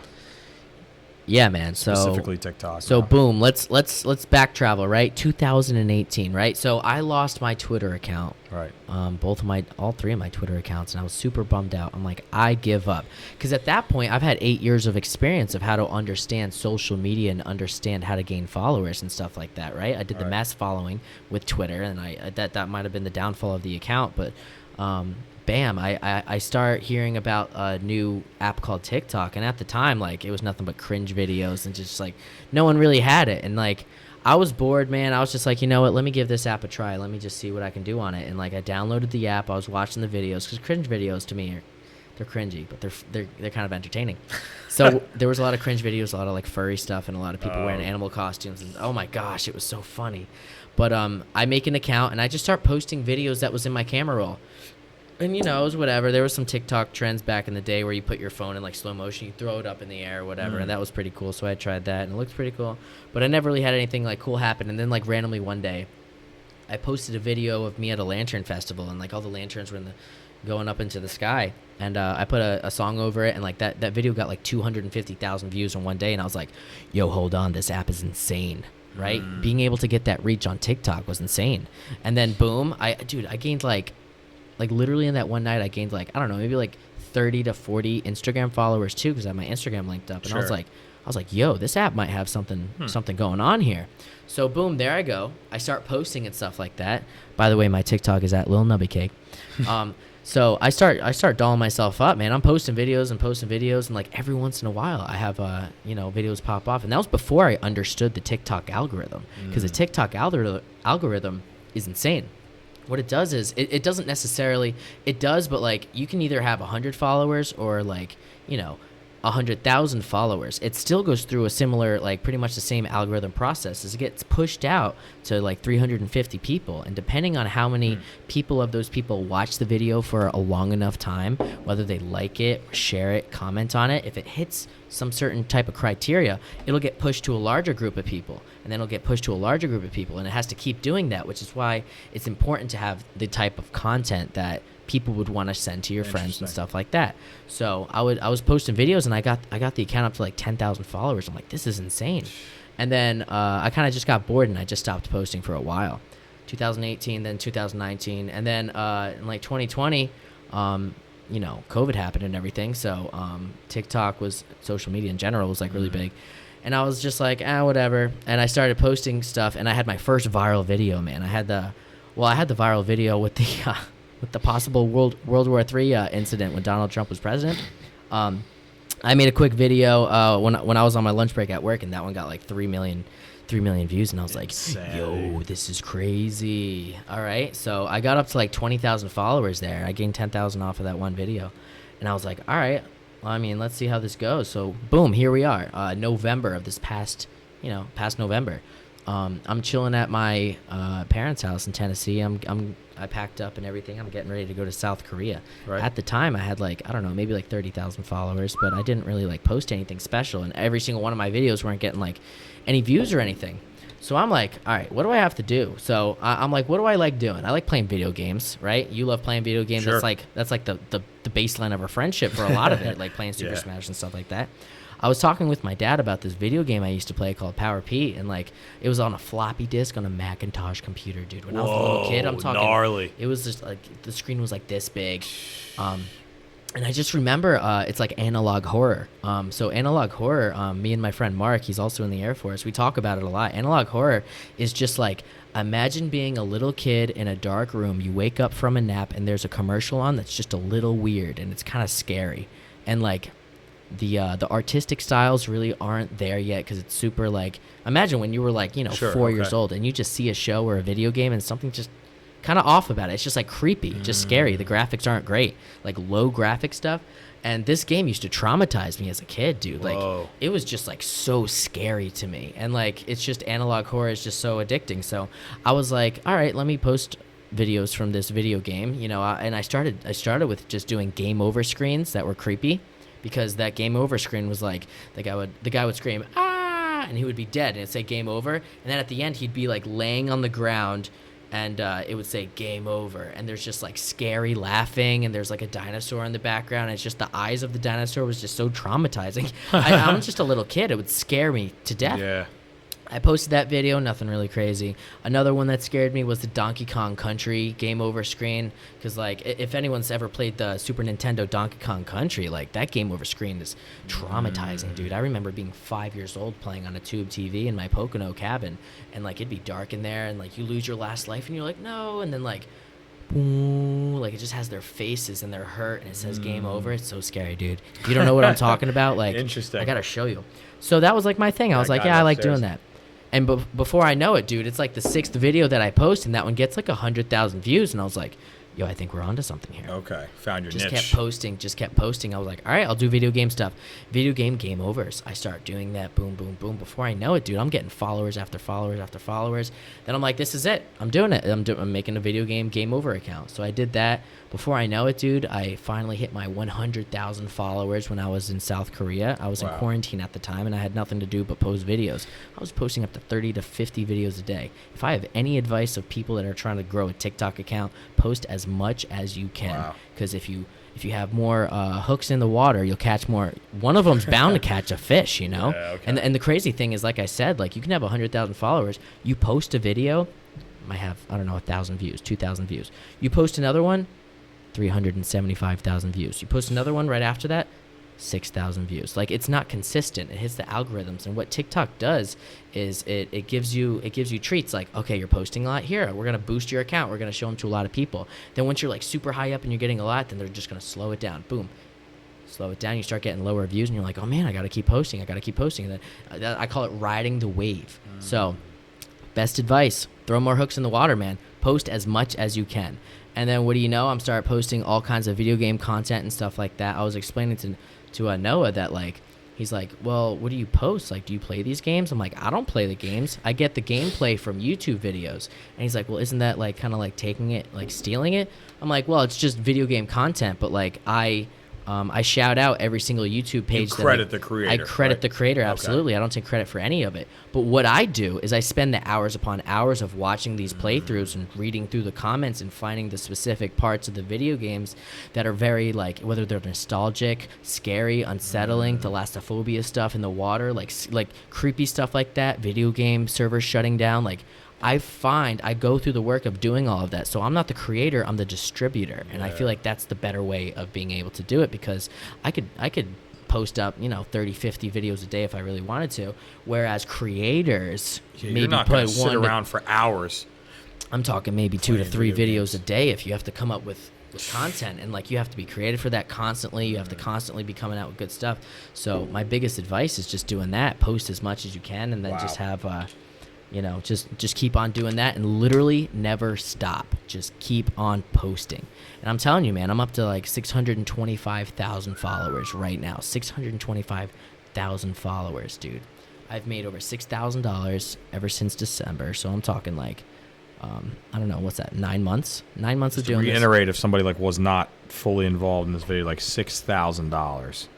this kid is $6,000 just on off of TikTok posting videos. So while you're having a full-time job, with the Air Force, still getting your workouts in every day, still partying or enjoying yourself on weekends. Everything. Yeah, absolutely. And like the account just people keeps can on do growing. this. Yeah, people can do it too. And I'm telling you, man, like it's sad to say, but like in today's society, if you have a big social media account, you can move mountains, dude. Yeah, I'm telling you. And that's not the goal for it. I was just doing it because it was fun, and it's cool that I make money off of it. Right. So I'm all about it. Side hustle, let's go. Yeah. But they have a lot of reach. I wanted to do that with Twitter. I wanted to have a big account that I had, just a lot of followers on, and I lost that, almost gave up, and then now I'm doing the TikTok thing, and it just, consistency is key. Just keep posting as much as you can and post good content. I put hours upon hours into it, finding the right videos to post and stuff like that. Like, it's a lot of work. It's kind of like Amazon, like Amazon originally used to make the content, and used to I think they used to deliver have the books in their warehouse. Sure, they're originally booked distributors. Yep. Yeah, but like now they're just like the creators give it into the warehouse and then they just ship it out. They're just the distributors at this point, and they're the biggest company like in the entire world. And that's what I'm talking about. It's better to be a distributor of content rather than a creator. Sure. So that's like my best advice where it comes to TikTok. Awesome. But I'm telling you, man, post as much as you can and be consistent about it, and like your work will pay off, 100%. Sure. Yeah. Maybe one day I'll look into it. Like I was telling to Noah after talking to you on the beach today, I'm like, look, man, nothing's stupid if it makes money. Yeah. I mean, granted, there's like, you got to take that with a grain of salt, right? You don't want to just start selling yourself in prostitution. But at the end of the day, like, as a general rule of thumb, right? Like, it's not that stupid if it's making you a ton of money. Sure. And if maybe you're enjoying it in the process, you're catching up some of those videos you research and spend hours on, might give you a little laugh here and there, and you get a couple like warm-hearted comments, and you're getting shared by these big gaming pages, and you enjoy it, and you're making money, and it's a lot of work, but maybe it's not all bad. The work is maybe fun. So that's something I might look into. For me, I still view TikTok as you viewed it, upon release, which is like super cringy. You have and that's just the way everybody perceives it. When I first met Nicole and we were just talking about like social media, I'm like, yeah, mostly on like Instagram. I use Facebook a little bit to be in touch with family. And she's like, yeah, mostly the same. She's like, I also have Twitter. I was like, no, I don't have Twitter. I'm on and off Snapchat, depending if I'm reading a book or trying to get something done like from a month-to-month basis or whatever. Yeah. And she's like, wait, do you have TikTok? And I was like, no, I don't have that. And she's like, oh, thank God. And that's the mindset, right? That's wrapped around it. Yeah. But like you said, it feeds you what you like. So I could just easily just be seeing, Army, military stuff, weightlifting videos, rock climbing stuff. Nutrition videos. Every single thing that you like, if you watch it for a while or you like them, like you'll just see more of that stuff, and it'll be stuff that you could learn things from. And sure. That would be an argument for me to maybe get it and maybe get into trying to make some type of side money off of it. But like you said, it does take, oh my gosh, it takes so much time using that app, dude. That's what's hard for me. It's just so enjoyable that like you're watching. I mean, it doesn't have to be a bad thing, right? If you want to learn more about the Bible, you could follow Bible pages and stuff like that, which is, it's a blessing, dude. I'm on TikTok for I'm on TikTok for 45 minutes before I go to sleep, and all I'm doing is watching Bible history videos. That's a blessing, right? Like that's awesome. Is that really a bad thing? No. It's just hard how you said, not the algorithm, but the layout of the app is addicting, right? Because you see this one video, all right, swipe. The video starts playing instantly. It's just the app has addictive properties. Now, it's not the worst thing, right? If the what you're addicted to, or not addicted, but what you're looking at within that is great content that's good for your soul, good for your health. But it's just like, for me, it's about time, right? Like I'm up at 4:30. I got an hour and a half commute on each end, plus 8 to 10 hours in construction. I got ocean rescue drills. I'm trying to see my girlfriend that's an hour and a half away from me. I got stuff going on. I'm starting jiu-jitsu, and it's just very like difficult to. So even if it is positive, it's hard for me to just get or download something that's just going to suck me into like staring at my phone too much, because I'll get lost. Yeah. And then I'll be behind on my days, which sucks. I'm very into reading books. It's tough to get, Clash of Clans is about as far as I've been going with. Clans, getting back into that was a lot of fun, right? 10th year anniversary, just as we re-downloaded it. Yeah, dude. Pretty, what's crazy is like we were there for like right when it first came out. Yeah, Like we were at the absolutely peak. playing. I remember when Snapchat first came out. I know. I was a junior or a senior in high school, so it had to be like 2011, 2012, 2013. It was somewhere in there. Maybe I was even a little I think earlier. it was but 2011. might have been 2010, 2011. something Yeah, like that. but it was when we were in high school. That app came out. We were there for that. The release of Snapchat, like Yeah. the things that have changed, not the ridiculous filter. It's just, I think we really, Robbie, have been blessed to be in a live at the time we are. We got to see the video game industry go from like the Super Nintendo, floppy disks, not right? even Super, yeah, I mean, floppy disk. But you're right. disc For you, too. back that far, I didn't get to start. But Nintendo 64, old cartridges this big to run like the smallest amount of like. Yeah, we got to Nintendo. watch the video game industry go from the birth all the way to what it is now, and for the next 50 years of our life, God went like cars. Like we're in this crazy like area, crazy time from the 90s up until when we die that we've gotten to see. I think the biggest change that I could think of, maybe there's, as you know, you got the automobile industry back in the day starting to kick up, but like for us, I feel but like it was a slow process. Sure. Man. This is exponential growth. this of is like, technology. I mean, it's growing. I saw at a meme. scary It's like, rate. wow, like God bless. We happen to be in the small span of the history of mankind where The Office is on TV. Something like that. I mean, it's just stupid, right? But it's like, wow, man, we are just like, I feel like we've been blessed to be I born in the loved it, state man. we are, to be born in like, I have loved the being a ability. kid. Oh yeah, we got blessed, man. Stuff, man. It was just nothing but playing outside and having a good time.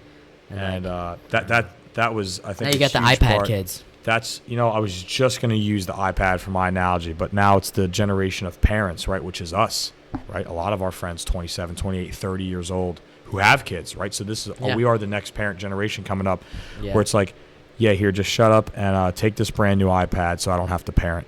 Yeah, take this iPad. Meanwhile, we're like, our parents were being like angels, dude, sitting on a bench for 10, 12 hours while we were playing at a water park. Just being there, just trying to make conversation. They didn't have iPhones to keep them busy. Our moms were just sitting there talking for 10 hours a day while we're playing basketball, playing taps in the parking lot, playing freaking whatever, running around the school. Dude, that was so sleeping fun, each other. man. Yeah. Remember when you would like get dropped off in the morning and everyone's lined up on the lines at ACA Yep. and like you look in the distance and like they're playing basketball back there and you know like you have like 10 or 12 minutes before you have to go inside. Yeah, And like you'd walk up and like everyone's looking at you and you'd be like all like super nervous walking up, seeing everybody, and then you'd walk past them and go and play basketball and stuff like that. That was fun, dude. And I think that's where a big part of where we went wrong, man, is like growing up like that. That was great, dude, because you like got a big part of like your social life kicked off when you were young, and you'd fall down and you'd skin your knee and you'd cry about it and you'd get over it and you'd toughen up and you'd learn like life lessons and you'd exercise a lot and it hardened you up and you were exposed to a lot of things and you were starting to build the pillar of a tough immune system at a young age, and that was just how life was, man. And now it's not like that anymore. Yeah. Kids are stuck inside and they're just playing video games like endless amounts of hours, and like while you and I both enjoy it, like what percentage of that is my week? Like hardly any. I might play like Super Smash Brothers with you and the boys like once or twice a week for an hour. That's it. It's luckily like doing that kind of stuff isn't a huge part of my life, but it's when I'm relaxing and stuff, just here and there and stuff like that. You're relaxing anyway. Still stay But we got active to and grow up in the best part of the United States, man. dude, what a blessing. Where like my mom would hand me her Nokia phone and I'd play that little snake game where you add a dot and you'd try to keep without touching your own that was, otherwise you're just looking around like, what could we do? Like, at my sister's piano recital, like Dude, looking just over drawing at you, like, pictures. Rob, what are we going to do, man? And we're just drawing funny pictures and doing stuff like, now not saying us both holding an iPhone, like playing Clash of Clans together isn't just as fine in that moment, but it was a different type of American experience that we got as 90s kids. Yeah. And we'll never get that back going forward. We just won't.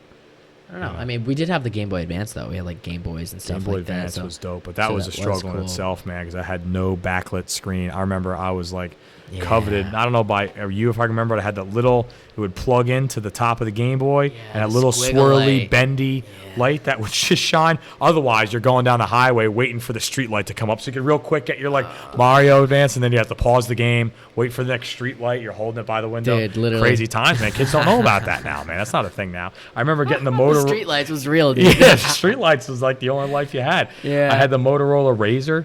I think it was like end of grade school going into high school. Yeah, I remember that big I was razor, in high dude. school It was huge. with a Motorola Razor, bro. That is Yeah. not a thing anymore. And I was Nah. dope because I had this sleek ass like flip phone, Yeah. like Motorola Razor. It was really cool. And I remember I had the NV3, which was sick. Uh-huh. It had the front, it had the normal keypad numbers on the front, Yeah. and then you could open it up and turn it sideways, and it had the full keyboard like a computer. Oh, to that text. phone was next level. So That you was- would close it, and you could like have it as like Uh-huh. a phone, Yeah. and then you could open it, and you could send out like that was like I thought was really cool.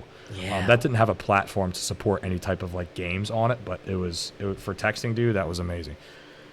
Dude, that was awesome. Just a great honestly. time to be alive, man. Again, the whole point of just ramble on. Just we're blessed, man. We need to realize that. You know, we need to look Oh, at yeah, life, I'm and super- it's not all that bad. Super grateful, man. It's been a know, blessing.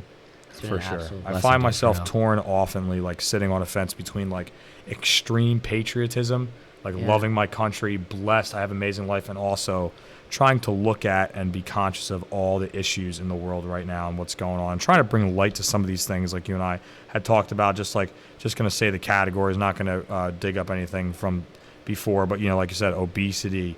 Electric cars getting pushed, just all these issues. Just try to be aware, conscious, see if we could maybe make a slight difference, educate each other, you know, on things. Yeah. I find myself sitting on that fence a lot. You know, like I love this country, I would die for it. But also, there's a lot of issues as well. Yeah, dude. know? I think just I don't know, man. I think social media, dude. Like everyone looks like they're having the perfect lives, and you're sitting Yeah. there like, oh my gosh, all my friends are out having a good time without Sure. me and stuff like FOMO. that, and it's just FOMO and like having like unrealistic expectations of how you look and stuff like that. You look in the mirror and you see all the imperfections, but you look in every single Snapchat thing, and everyone's got a filter on, even Sure. like the cameras and Everyone stuff. looks perfect. Like they automatically put on filters and stuff. They do face correction, color correction. They make it look perfect, and it makes people, you know, Wow. depressed about reality. So Sure, and I guess even without all that stuff, all you post is the highlights of your life, Yeah. right? So people only see the highest points of your life, and now it's think, Yeah. wow, this is Robbie. Yeah. He's just a superstar 24/7. When you're still struggling, man. Like you Yeah. said, 15 minutes into your shift, you're covered in grease and mud and wading in 3 feet of water. As I saw that video, and like, right, like that's the other side to it that's not on social media. But if I just look at Robbie Gonzalez, I'm seeing sick hiking photos from Tennessee. Yeah. I'm seeing South Korea. But Yeah. we all do that. We're just because like you're not going to post yourself, Yeah. you know. So like when other people look at that, right? That's tough. You're right, and that's social media. And I do that. We all do that. That's just what we post. We post our fun moments, out to dinner, Yeah. on vacation, and people that don't get to live like that see that, Mm-hmm. right? And are like, wow, my life must be terrible. Now I'm depressed. You know? Yeah. That's tough. That's tough. I feel like that's a huge part of it. man. It's social just media's a important to big be one. able to like, you know, get out and enjoy the world as it is. it's a big Nature, world out dude. there, Go man. out, ride a bike. Go out, and Yep. play some basketball. Go play a sport. Pick up a sport or pick out a hobby. Dude, or that's some great sort of advice, man. Instrument. As like, yeah, as generic as that sounds, it's like the best advice this whole podcast, man. Like we are made to do so much more than go to work, pay our taxes, and watch Netflix and go to sleep until we Yeah. die. There are amazing nations out there that you're now getting to discover. Yeah, there's like pushing to see how far you can get. Like how healthy can you really be? How strong can you get? Like, do I want to learn how to ride a motorcycle or go bungee jumping or skydiving? Like knock some things off my bucket list. Like make a bucket list, you know, see what you Yeah. can do. Get done, man. Yeah. Try something new, you know, go travel. Like, you know, save up $50 a month, you know, in 2 years go some like that, you know, like I said, life is so much more than going to work, watching Netflix, and going to bed for Yeah. the next 50 years, man. We're made for more than that, dude. Mm-hmm. You know, live like Larry. Living like Larry, dude. my I biggest need thing. to I need to hear your entire experience, man. How was boot camp for the Army? What are we talking about Wow. here? Yeah. So this Tell me is, about it, man. I gotta hear it. Yeah, modern day boot Yeah, camp, right? modern day Day. boot camp. What is going on? So, Yeah. yeah, showing up masks like crazy. That was a big struggle for me right out the gate. Yeah. Because masks did not need to be worn outside, but they needed to be worn in formation, right? So everybody fall in. Everybody, 32 guys in your platoon, sprint together. Not everybody is real quick ripping a mask out of their pocket, out of their OCPs, and throwing it on their face. They're worried about just falling into the position of attention. Yeah. So you're getting smoked constantly, push-ups like crazy. Drill sergeants are kind of getting handcuffed with what they're allowed to do now in modern day training. Yeah. It is. I caught the tail end of it. Of like real drill sergeants, which I'm kind of grateful for. I got to go through that hard military experience. But I was already seeing it getting watered down. And Yeah. anybody going from 2023 forward is going to have an entirely different experience. Towards the tail end of my basic training, the drill sergeants, when they smoke you, they now have to do the exercises with you. What? It's insane. What? Yep. So you tell someone to do push-ups and they have to do push-ups next to you? Yeah. So when little Johnny shows up at basic training, Classic. and he's 17 years old with a parent waiver, and this guy looks at little Johnny and he's like, how are you going to be bald and short? Pick a struggle. Start pushing. That drill sergeant's got to drop and start pushing with him. That's crazy. And that's how we are today. Yep. So I caught the tail end of that. So again, thank God for my experience. God's perfect timing. I enlisted right when I should have and got through it. Basic training, anybody that's in some sort of okay shape can get through Army basic training. Yeah, right. Okay. You're running a mile, 2 miles quite often. You're doing PT every morning. I think there was a lot of injuries, Robbie. It shocked me. There's people going, for those of you who don't know, on profile, which is like all the time, right? Like getting, and there was some fun moments to be had. This guy, Henry, went on crutches. We taped his crutches to the ceiling of the barracks. We all got like a lot of crap for that. But just like, people getting injured constantly. And I think a big part of it is when you come out of high school or when you come off of an office job, you are not used to 5 hours of sleep and being on your feet 14 hours a day. Like people were hurting, sprained ankles, hurt knees. I'm 27 years old, 26 coming in there. I've been working construction job for 8 years on my feet in boots, 8-10 hours a day, commuting, sleep. So for me, it was kind of like not an average day. We were doing some gnarly stuff, right? Gas chambers, doing some crazy stuff, 16-mile ruck marches with 80-pound packs, like wishing you were dead. Don't get me wrong. That's not basic training. That's infantry training. I'm getting ahead of myself. But we were still, basic training, we're still doing some gnarly stuff. I think that was the biggest issue, is that shock to the body. So they partnered up with this company that gave us these bars. We had to eat them every night. They made us. They watched them eat these. There were these bars that were supposed to increase the bone density and the health amongst our joints. It was the Army's effort to try to limit the amount of injuries they're getting right out of the gate by all these people coming in and going through red phase, right? Red phase is the first 2 weeks. The first 72 hours is the worst, right? You're getting 2 hours of sleep, fire drills. I was in January in my shower shoes and my PTs, trying to stand in the position of attention, like just frozen solid. They're trying to limit the influx of injuries that come with starting basic training, right? So they started administering these bars. Well, you know me, the first moment I get where a drill sergeant's not looking, I'm reading the ingredients on this thing. And the number one ingredient is corn syrup. And I don't know, man. I was just like looking at this. I'm like, this is pretty pathetic. So I ate it. Through basic training, they made us eat them. The first 10. So Army basic training is what, 8 weeks now, I believe? Is it 8 weeks? Did you go for Air Force basic training? I did 8 weeks. You did 8 weeks. But as far as I know, I think it's now 6. It might be even 6. So sure. So Army basic training, modern day, is 10 weeks of basic training. Okay. You had to do it for the entirety of that. After basic training, when you go into the AIT phase, it was like optional. And of course, I stopped eating those as fast as I could. Infantry is weird, Robbie. And for those listening, most people, you go through BCT, basic combat training. Then you'd come home for a week or two, see your family, and then you'd fly back out for AIT, advanced individual training, which is for the job that you chose. And it's usually more relaxed. It's like a dorm room setting. You have one roommate. You get your phones as long as you're not in a classroom or after 5 or whatever the MOS states. Infantry, there wasn't really BCT and AIT. It was called OSUT, One Station Unit Training. So instead of 10 weeks of boot camp and then however long of AIT, it was one straight shot, 22 weeks of OSUT. So 10 weeks basic training, 12 weeks of infantry school. And the infantry side is where it got kind of tough. Like I said, you're doing 10-mile ruck marches, 12-mile, 16-mile ruck marches. We did a 40-hour week of mount, which was a lot of fun. To me, was military operations in urban terrain. So we're clearing buildings, we're taking over towns, we're doing all that stuff. We're stacking up on a door while one person's pulling security, breaching into the door. It's cool because you've been seeing this in movies my whole life. And really, you just see a line of guys outside the door and they breach in. But what are they really doing? Like, this is my corner of dominance. This is my point of dominance. It's insane. And you're learning these things.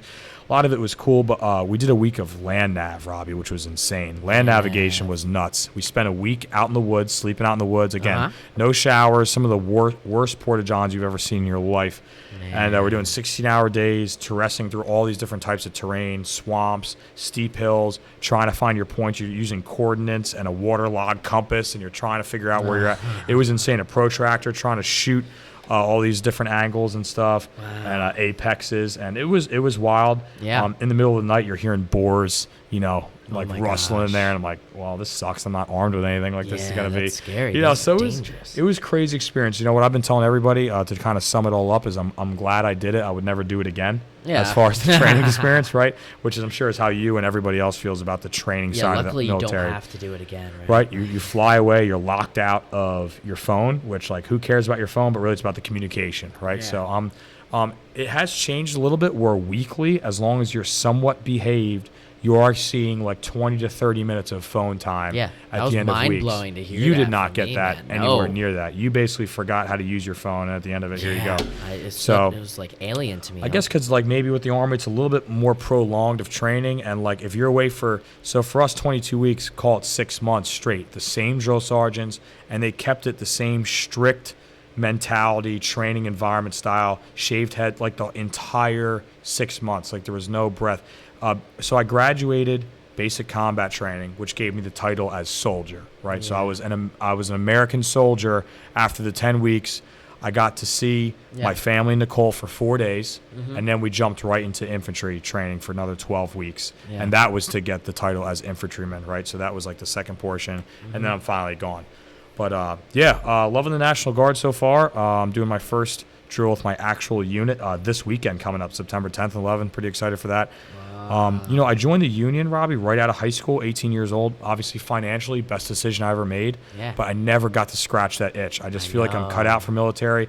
So I looked into the reserves. Yeah. And I look in it, and there's no combat positions in the reserves. So if you're a reservist, you're a truck driver or a cook or electrical engineer. I'm like, you know what? And my recruiter's like, I talked to one years ago, and he's like, oh yeah, you could be a electrical engineer in the Army. You could be a firefighter. There's things you're looking to do or already do. Yeah. And I'm like, but I don't want to join to do stuff I already do in the civilian world, right? So no thanks. Sure. Then, a year or two passes, and I learned about the National Guard.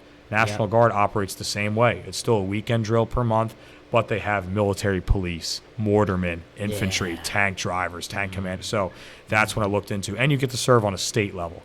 Right, reserves are a national level. They're a federal organization, like you guys are. But the National Guard operates on a state level. You're deployed by your governor. Yeah. So I also get to serve, like, New Jersey specifically. But now, as you know, I'm probably going to get deployed in 2024. They're getting deployed just as much as active duty. Why? Because you see these active duty guys like yourself fall into duty stations like Georgia for 7 years. Sure, you still deployed twice and for long times, but they're looking at these people. And they're like, wait, they kind of already have obligations, daily obligations at their duty stations. Why don't we just pull from these National Guard guys the same MOS? They're just sitting around doing civilian jobs and send them out. Sure. So like Dave Mercadante, one of the Mercadantes I'm good friends with, he's New Jersey, Army, National Guard, same thing. He was just in Kuwait for a year. Yeah. And you're seeing that a lot more. So that's where we're looking at me going to Syria in a year and a half for 9 months on possibly a combat deployment. Because why? Because that they're pulling from me because we're available. Yeah. But back to it. Yeah, the experience overall, man. I would say the hardest part about it was just being away. I took so many things for granted, man. Just like, and stupid stuff. Not being able to watch a YouTube video on my phone 10 hours a day. I'm talking like showering bare feet. Dude, I know. It's crazy. I come home and I'm like, wait a minute. I've been wearing flip-flops in the shower for 6 months. I don't even know what it feels like to kind of wiggle my toes on tile and feel that warm water run. Like, because you're afraid of getting athlete's foot or foot fungus or all these shared, right? You're just trying to, you're doing your hardest, your best to protect yourself. As, I'm stuffed in 50 guys to a room. With 12 bathroom stalls. You're just trying your best to not get sick. So it was tough. So that was a hard one. How about like the first through at least we eventually got a radio, which we lost because some guy got ticked. We weren't playing enough rap songs, so he locked it in his locker. And drill sergeant came up and just took it from everybody after that. One of your own guys? Yeah, one of the trainees at the time, one of the privates. So that was during again, it's not AIT, it's OSUT, but during the infantry training phase. But up until then, combat, I was like, wow, I haven't heard a song in 3 months. Dude, it's insane. The stuff you take. You I don't haven't. hear a How about song. sitting on a like take seats? We're like, our thing was rock steady. We're like, rock steady, drill sergeant, and you'd sit down. Where are you taking a seat at? We sat on the dirt, the pavement, Oh, I was the going to say, ground. we weren't allowed to anthills. sit, man. We had to kneel on No. the concrete. Okay, if we were Kneel gonna everywhere. eat, we had to sit, crisscross, and like my yeah, back, you're dude. I have all these back issues, and you're trying to sit and eat chow, Yeah. and like the first 2 weeks, they're trying to really make. We didn't even get to go to the DFAC. It was just eating plates of food out wherever we were. I'm like, wait, I haven't even sat on a chair, let alone a couch, in 3 months. Like in my whole time there, I didn't sit on a couch. Like just crazy stuff, that I. So I come home. I didn't drive a car for 6 months. Dude, I'm a 26. I turned 27 there. February 27th, I turned 27. Yeah. And they basically made the entire company do 27 push-ups. It was pretty nuts. But I'm a 27-year-old man. I haven't driven a car in 6 months, dude. Like it is some weird. Coming home is some weird stuff, man. It is weird, dude. I came home and the first thing I did, bro, was like I got Ubered here from the airport, $120, because my parents and Nicole's and my sister's flight where it was after mine. So I'm like, I'm not waiting. I'm going home. I'm not waiting for you guys to get back. Wow. First thing I did, man, I got home. I threw all my gear off. All I did was take off my OCP top. I'm still rocking my bottoms and my undershirt. And I just got on my motorcycle, man. I just drove. I didn't even know where I was going. I was just like, I just felt like the freest man that had ever lived, dude. I've been under like, basically you're in jail, right, for 6 months. Yeah, and I just, dude. the time hacks are insane. All right, you have 11 minutes to eat this meal. Okay, after that, you have 8 minutes to change. Use the latrine. Be packed up with your vest, your gear, your M4 with 2 mags, and be here by. And you are looking at your watch 100 times a day. Everything is a time hack. So to come home and to just sit down in front of a TV and eat a meal with no time hack, I'm Take just a like, shower dude, without having to mine be was stressed. blown. Dude, I'd have my shampoo here and like my body wash squirted on my chest. So when I go in there, I just quickly do everything. Yeah, did you ever run shower drills? 60 seconds to shower and brush your teeth. Go. Nobody can make that time. Who's making that time hack? So the thing was, we had a thing, just hit the hot spots, right? Armpits, crotch, face, and just get out, right? Get out. Brush your teeth on the way to the sink, spit in the sink, get it. I'm like, otherwise, you are pushing ground, you're pushing earth for 2 hours. You just showered. Now you're dripping in sweat from getting smoked for an hour before bed. You got to get in your bunks at the position of attention. The drill sergeant will be like, the Star Spangled Banner, and you'll repeat that. The Star Spangled, and you'll sing that, saluting at the position of attention while you're laying in bed. And then he shuts the door and turns the light off. And there was a few nights like that. As you know, as you progress, things ease up a little bit, right? You earn certain freedoms. We earned the ability to use the kettlebells that were in our barracks, in our sleeping bays. We earned certain things. We got a radio, even though we lost it again. But people are crazy, man. I got to just sit in our company had about 140 people. We ended up with like 125. A lot of people didn't make it. A lot of people had to reclass. But at the end of the day, I got to meet a ton of people from all over the world, and there are some crazy people out there, man. I know. We had this guy that, you get put on fire guard. Those of you who don't know, 2 people per hour all throughout the night have to be on fire guard. Walk around, get a count of who's in the bunks. Yeah. If you have to use the latrine, a.k.a. the bathroom in the middle of the night, you got to take your dog tags, put them on the desk, go to the latrine, come back, and report any suspicious activity. So sometimes you just catch crappy shifts. It is what it is. Oh, I'm on 03 to 04. This sucks. Yeah, This guy's like, no problem. You want to put me on the 03 shift? I'm waking the whole bay up at 03, or you better change it. There's guys like that, man, that are just selfish, and there's some of the best guys you've ever met. It's insane. It's a crazy thing. There's this one of the doors to the latrine in the bathroom would slam. It didn't have that piece that would slow it down like the other one did. And the guy that slept right outside there just had it. He had asked people to let it down quietly. They weren't doing it. He pushed a locker and just blocked that door for the night. Like just stupid. I don't know, man. There's I could tell you stories all night. But at the end of the day, the hardest part about it was just being away from what I knew, man. Just being away from fam. Again, I'm preaching to the choir, dude. You've been on deployments that were longer than my total training, right? 6 months. You've been on 9, 10, 11, 12 months. Okay, 6 and 7. So I guess about the same. Yeah. But and even worse because at least I was stateside. Not that I could do anything with it. I'm stuck in Fort Benning. Can't move unless they tell me to move. But at least, I was stateside. I was with people that spoke my language. Yeah. But, crazy. I think, so the biggest struggle for me wasn't really how hard it was, though the infantry side was tough. The hardest part was being there and not being here. That's the hardest part. Absolutely, you man. know? You're missing out on big occasions. I missed and like 2 people's lives, the weddings. sacrifices. John and Kayla Pleo had a kid. I missed out on like 2 weddings. Zach Lowe and Leah from Spruce Lake that I've known for 20 plus years got married. Yeah. Nicole's brother got married. I wasn't there with her, and for them, it's just like, you know, it's hard to pick a good 6-month window to leave. You know, No, it's impossible. There's always stuff going on. it's tough to do that, but I'm just so grateful that I finally just manned up and went and did it, man. And now I'm in the United States Army. I'm an infantryman. I got my blue cord. Super proud of all that. Yeah, man. I you did it. joined for all the That's right awesome. reasons, man. I'm not going to college. I'm not taking free college. I'm not here to get my wife's citizenship. That's all great reasons to enlist. But I literally just did it because I want to serve, dude. I left my, union job to do it. I left my girlfriend, who I was only dating for 2 months. We had 2 months to date and get to know each other to survive 6 months of distance is an understatement, man. We're writing letters.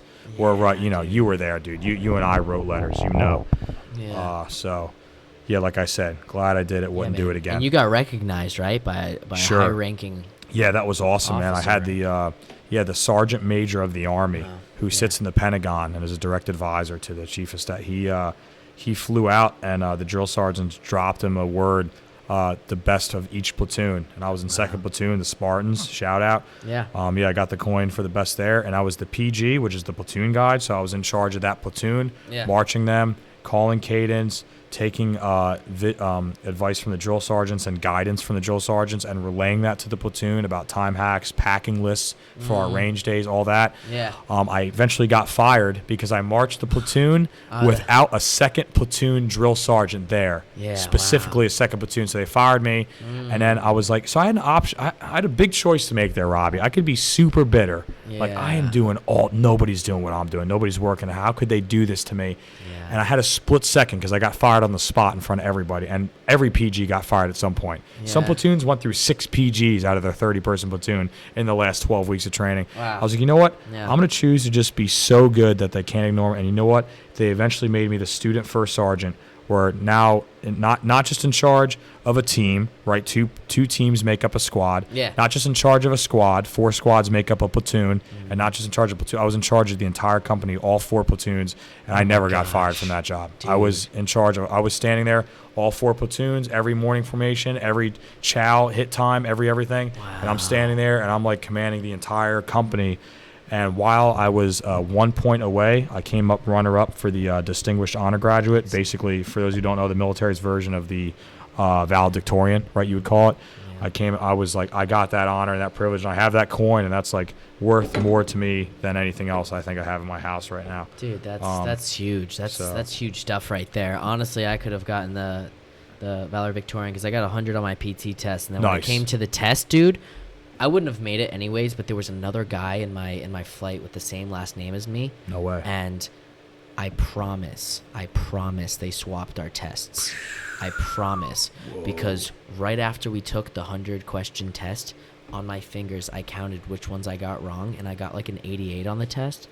And the other Gonzalez was like, dude, I got so many wrong. I feel terrible. When the results come out, it's like, how did I get an 88? And I was like, dude, I got like a 70. like I was like, there's no way I got a 70. Interesting. We took the test and went over the answers right after, and I sat there and I knew everything because I studied my butt off. But I needed over a 90 for me to get a distinguished thing. But like, it really Arts is weird. There's the ACFT now, is the Army Combat Fitness Test, and there's 6 events with a possibility of 100 points on each event. Yeah. Right, so there's a 2-mile run. There's a standing power throw with a medicine ball. Your legs up. Yeah, there's the knee tucks. There's the 3-repetition deadlift. There's the sprint drag carry event, and there's the hand release push-ups, where when you get down, you go on the ground, you go out and back and up. And so I got a 591 out of 600. So they took a compilation of all these different things. And you know what it was, man? I didn't get Distinguished Honor Graduate. I wished like crazy I did. And you know what it was, looking back? I wanted to work so hard that just in case I didn't get it, I could look back and not have any sleepless nights and be like, you know what? It wasn't because I didn't work hard enough. Yeah. There was just somebody out there that was a little bit better than I was. Dude, 1 you put point. Your best foot forward. 1 That's point huge. better. The guy was 1 point better. Yeah, that's you know? insane, though. And did it. yeah, shout out to Donnelly, man. He got a Distinguished Honor Grade. He was a first platoon. Ended up being a good friend of mine. Drill sergeants would bust our chops because on weekends we'd be studying together. Yeah. And they'd be like, why are you helping the enemy? There'd be a first platoon drill sergeant. I'd be like, drill sergeant, like iron sharpens iron, man. We're both here to get as good as we can, you know? At the end of the day, that's what it is. But dude, yeah, in a nutshell, that's pretty much everything I got to say. I could tell you a bunch of funny stories all day, but and some horror stories as well. But at the end of the day, man, like the military is both the worst and the best job on the planet. And yeah, like you said, you just got to make it so it leans towards the best job, the best you can. Yeah, you know, you gotta take it for what it is, right? Like it's just. You're going to be away from your family a lot. You're going to be traveling a lot, but the travel's amazing. And, you know, if you have good relationships, you can get through it, and you could get all these benefits. And you're a part of the 1%. If you're in the military, you're part of the 1% of the nation that gets to make that claim, hold that title. Yeah, dude. You know, and that's something to be proud of. You know, it lost a little bit of pride. Yeah. Why are you joining? 90% of people. I just want free college. And you know what? That's fine. Hey, at the end of the day, we're all still here. We're all still part. It doesn't really matter. I don't care what your reason is. Yeah. If we're deployed and we're getting shot at, like, at the end of the day, we're all brothers and sisters, like, on the same team, right? One fight, as they say. Yeah. But it's lost a little bit of its pride. Like, there should be a little bit more pride and you know, humble pride, but just kind of, you know, you know, it's the military, man. It's an honorable thing to do. You know, I think it's lost a little bit of that. Yeah, and it's not easy, man. You're sacrificing not everybody could do so much, man. I've missed so much. Yeah, dude, I was pissed when you joined. So many. I was pissed. I know. I was like, I cannot believe my best friend is moving to Tennessee, and that wasn't so much the military, right? Your family, but like that was Tennessee. I was considering living with you at your family. Try out to be a union electrician. You were like, because you are closer to what I do. Full time than military, you know, with what you're leaning towards, right? With what your actual day-to-day job is, you know. I did 2 years of vocational school for residential and telecommunication wiring, man. So, you know, I was about to do it, man. It was just the timing, man. We were moving to Tennessee, and thank God you didn't go with that as much as it like sucked for me, and I know for you as well. Like just leaving, like, you know, because you can't just go from where I'm at now to going and living in South Korea. You can't do it. You have to do it the way you did it. Where first you, with your family, right, move from here to another state. Then from there, you moved one state over from your family. Well, you could still see them on weekends. Then from here, you went away to deploy and came back. Then you went away and came back. Then eventually you're like, okay, I'm going away. And you did it. And you're still coming back and seeing it. But, like, you can't just, you know, cold turkey, man. Yeah, no. Later. I mean, I don't know. It's worked out. I think the way you did it is, like, textbook for somebody who's trying to enlist for the, you know, and do what you're doing. That's the way to do it. It's just the way it happened, man. Yeah, honestly, because you don't have a whole lot of control. The military is going to send you where they're going to send you. Yeah. At the end of the day, there's TDY. You know, you could like, you know, put up suggestions. This is where I want to go. But at the end of the day, you're going to go where they tell you to go. Yeah, and your cards fall the way you do. Yeah, you have no say, right? Yeah. As they say, only say what your rank can handle. Only do what your rank can handle. So, you know, there's first lieutenants and captains who unbuttoned their cuffs to the most open one in the heat and rolled it up once. And, you know, us as privates are there like, can you do that? He's like, do what your rank can handle. At the end of the day, what your rank can handle as an E1, E2, E3 is not a whole lot. So you're just going to kind of, you want me to go to Iraq? You want me to go to Jordan? All right, I'm going. Yeah, what are you going to? Yeah, no, you really don't have an option. So, you're going. But, yeah, you went through that, and now you're like, hey, send me. South Korea, Japan. Now you're in the big dog nations, and you're like, all right, now I'm enjoying myself a little bit. No, it's super fun, so man. You put your time in, like anything else. I did a 5-year apprenticeship with the union where I'm taking coffee orders, taking the trash cans out, and filling the company trucks up with gas. I had to put my time in. Now I'm a journeyman, and I'm telling apprentices what to do. And that was hard work, man. Yep. You've been absolutely like working your butt off since high school, man. For sure, man. It's crazy. Like, I was doing the whole ShopRite thing in high school, trying to keep gas in my Dodge Ram. Dude, I remember you and me, man. We're playing ping pong, and you're just talking about ShopRite, and we're downstairs, dude. Those are therapeutic, like, conversations we'd have. Just playing ping pong for hours and just talking about life, man. The problems we had at that time. You know, looking back, the girls that would give us a hug in youth group. Dude, I'm like, yo, they gave me a hug. This is insane, dude. That was just the funniest. Crazy. That was the funniest thing in the world, dude. And we were just playing ping pong just for hours and hours. Man, no idea what life was about to do to us, man. Yeah. I subscribe to this mindset, man. I love this. I saw this online years ago, and I think about it all the time is like, nothing worth having comes easy, right? Nothing worth having comes easy, right? So you really got to put that And I just feel like I've just kind of snowballed off of that, dude. Yeah, and dude. I mean, it's man. it's no pain, no gain. Right, And that's exactly. exactly Show what that my tattoo. You want to kind of just, you don't have to That's stand exactly up, what but it means, man. Yep. So No what's the pain, no exact? gain. What's the exact? So at the end of hardship comes happiness. Sure. That's what it means. That's what the guy told me, and you can Awesome. do the translator app. Yeah, on great your phone. line work, awesome. And you said it So- wasn't too painful, right, for your first No. tattoo? Probably a good spot. I don't have, No, it's the surprising. closest I have is an ankle tattoo. I don't have leg tattoos right now. Yeah. But I can imagine a nice, like, meaty spot, with your No, yeah, he quads was and doing stuff. it, and I looked at my buddy, and I was like, "This ain't that bad, dude. This Nice. isn't bad at all." Like I was chilling. I was just on my phone, just like waiting Okay, for it cool. to end. It took like 15 minutes, and it was That's done. great, man. It was super That's fun. such a and- good spot, man. It's a clean tattoo. It's in a great Yeah. placement. And I wasn't a big fan of, like, leg tattoos above the knee to just cover quads, cover your hamstring, but it's just a nice, clean lettering. It's a lot of open skin there. Yeah, There's no, I'm not covering anything, Yeah. and when I'm at the gym, It's a it dope like spot, cuts off too, with the right gym. where my shorts are. It's literally perfect. Yeah. It's great. I love it, and It's the a guy, nice piece, man. the guy was awesome with it. So. Dude, you lived in South Korea and are still, but I'm saying, going forward, you will have lived in South Korea for a year of your life, man. That's a great, Yeah, you it's see everybody around with, like, all these, like, Asian letters, tattoos, whatever specifically, whether it's, Japanese or South Korean. And, but you were there, man. Yeah. You were there for a I year didn't just of your visit. life. I lived, Yeah, and, lived, experienced the culture, ate the food, went out, met the people, Yeah. speaking in translator apps, having conversations, learning about Yeah. the history, right? Like you're saying, Japan isn't, they're not a big fan of Japan. Japan's not a big fan of South. Like, learning all these things out there. Yeah. It's amazing, man. It's amazing what you're doing. Like I said, you're a role model for people that are looking to enlist, to serve, deploy, travel, and benefit off the United States military, man. And you Yeah, are yeah, there and I doing finished it my full-time. bachelor's degree through the Air Force, Paying through for the your military, school, free you know. college, boom, done, did that thing, and now, I'd like to get my master's in project Yeah. management. Why and- not, man? Department of Defense, they're I know, it's like, why not, man? It's like we get Air we Force get is free paying for money. We get free money every single Yep. year. It's either you use it or it disappears, and that's what's Mm. crazy. It's like it's either used or it just never gets used, right? Like you think you should be able to use someone else's. Like if you're both in the military, like it would have been awesome if I could use this guy who's not gonna do college. I could use his Sure. tuition assistance, but it's just, doesn't carry over. you got your no, it doesn't carry over. Unfortunately, October 1st, boom, October 1st to October 1st, Right. the fiscal year, like it's you get $4,500, and then Kind of like a surplus. You don't Taking use it, it. we're taking it back. yeah, no, just like a surplus. Like if your mom had a lemonade stand, Michael Scott, man. and she gives you $10, Yeah. it only costs $9 to do it. Wow. But yeah, dude, that's crazy, man. That's a cool story that you being in the Army and all the cool Sure. stuff that you did, dude. Yeah.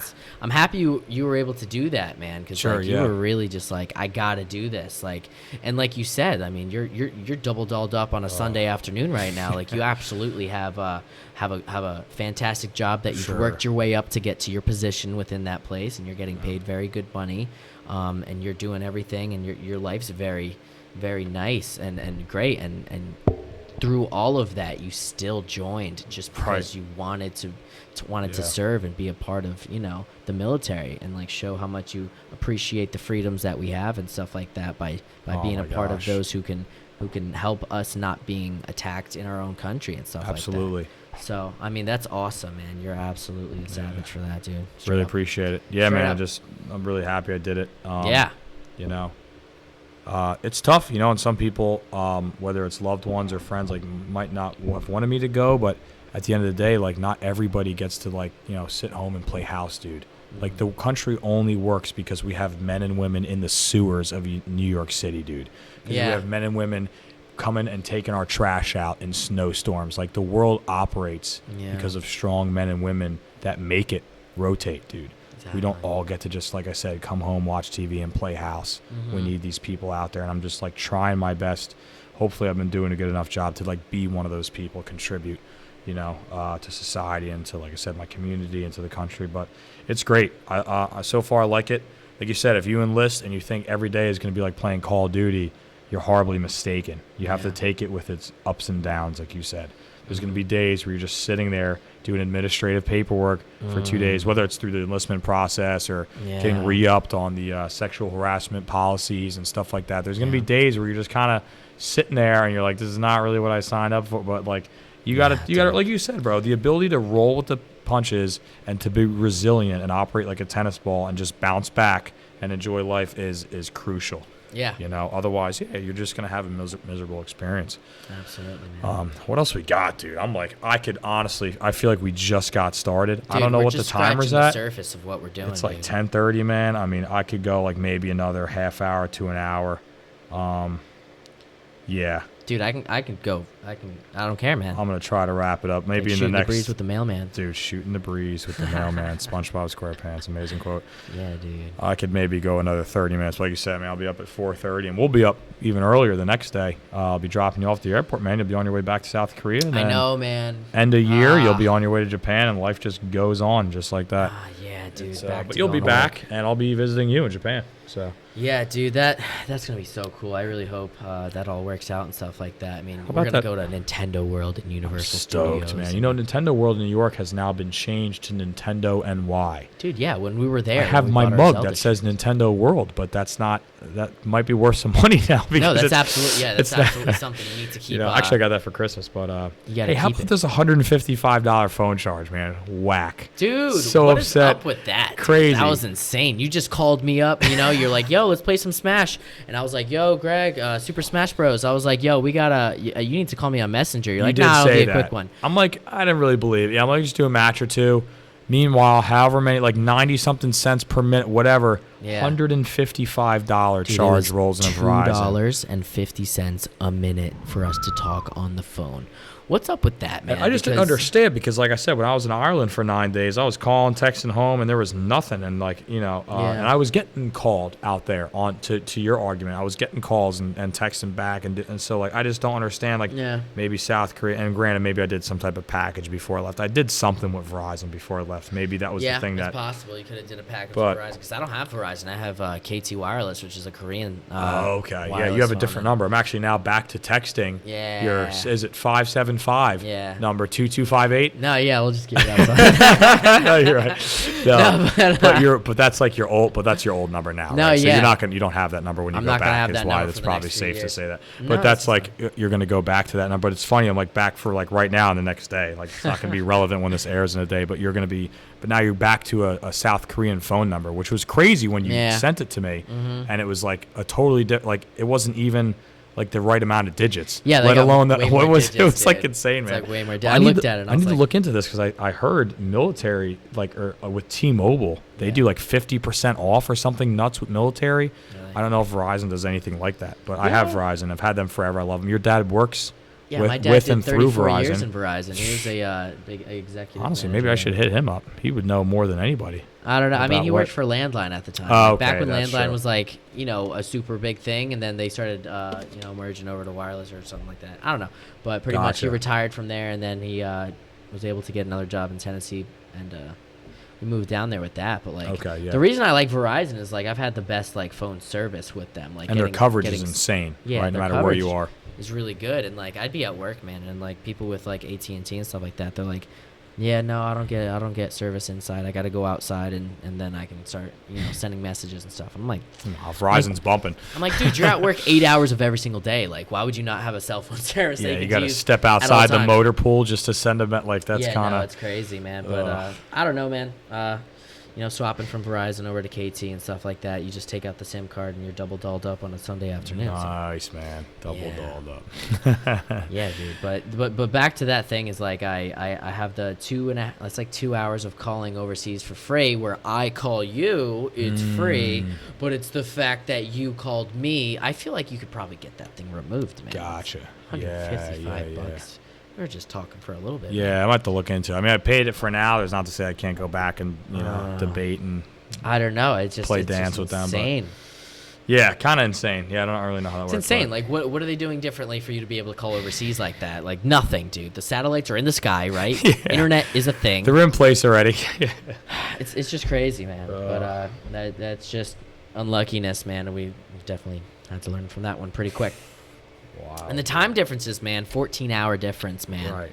It's. So what did you tell me? You said, look at the time it is here. Look at the time it is here. Add 2 hours, and then and swap. That's your time. And swap AM to PM. Got it. And that's So that's easy to kind of like track. You know, you just got to do those quick 2 steps. Yeah, dude. See where you're like, at. Sometimes I find myself texting. I'm like, dude, what is going on with this kid? It's been 6 hours. I'm like, whoa, I texted him right when he went to bed. Yeah, I get and he's not even up yet. I think the worst I think the worst thing about being in that time zone is every single morning I wake up.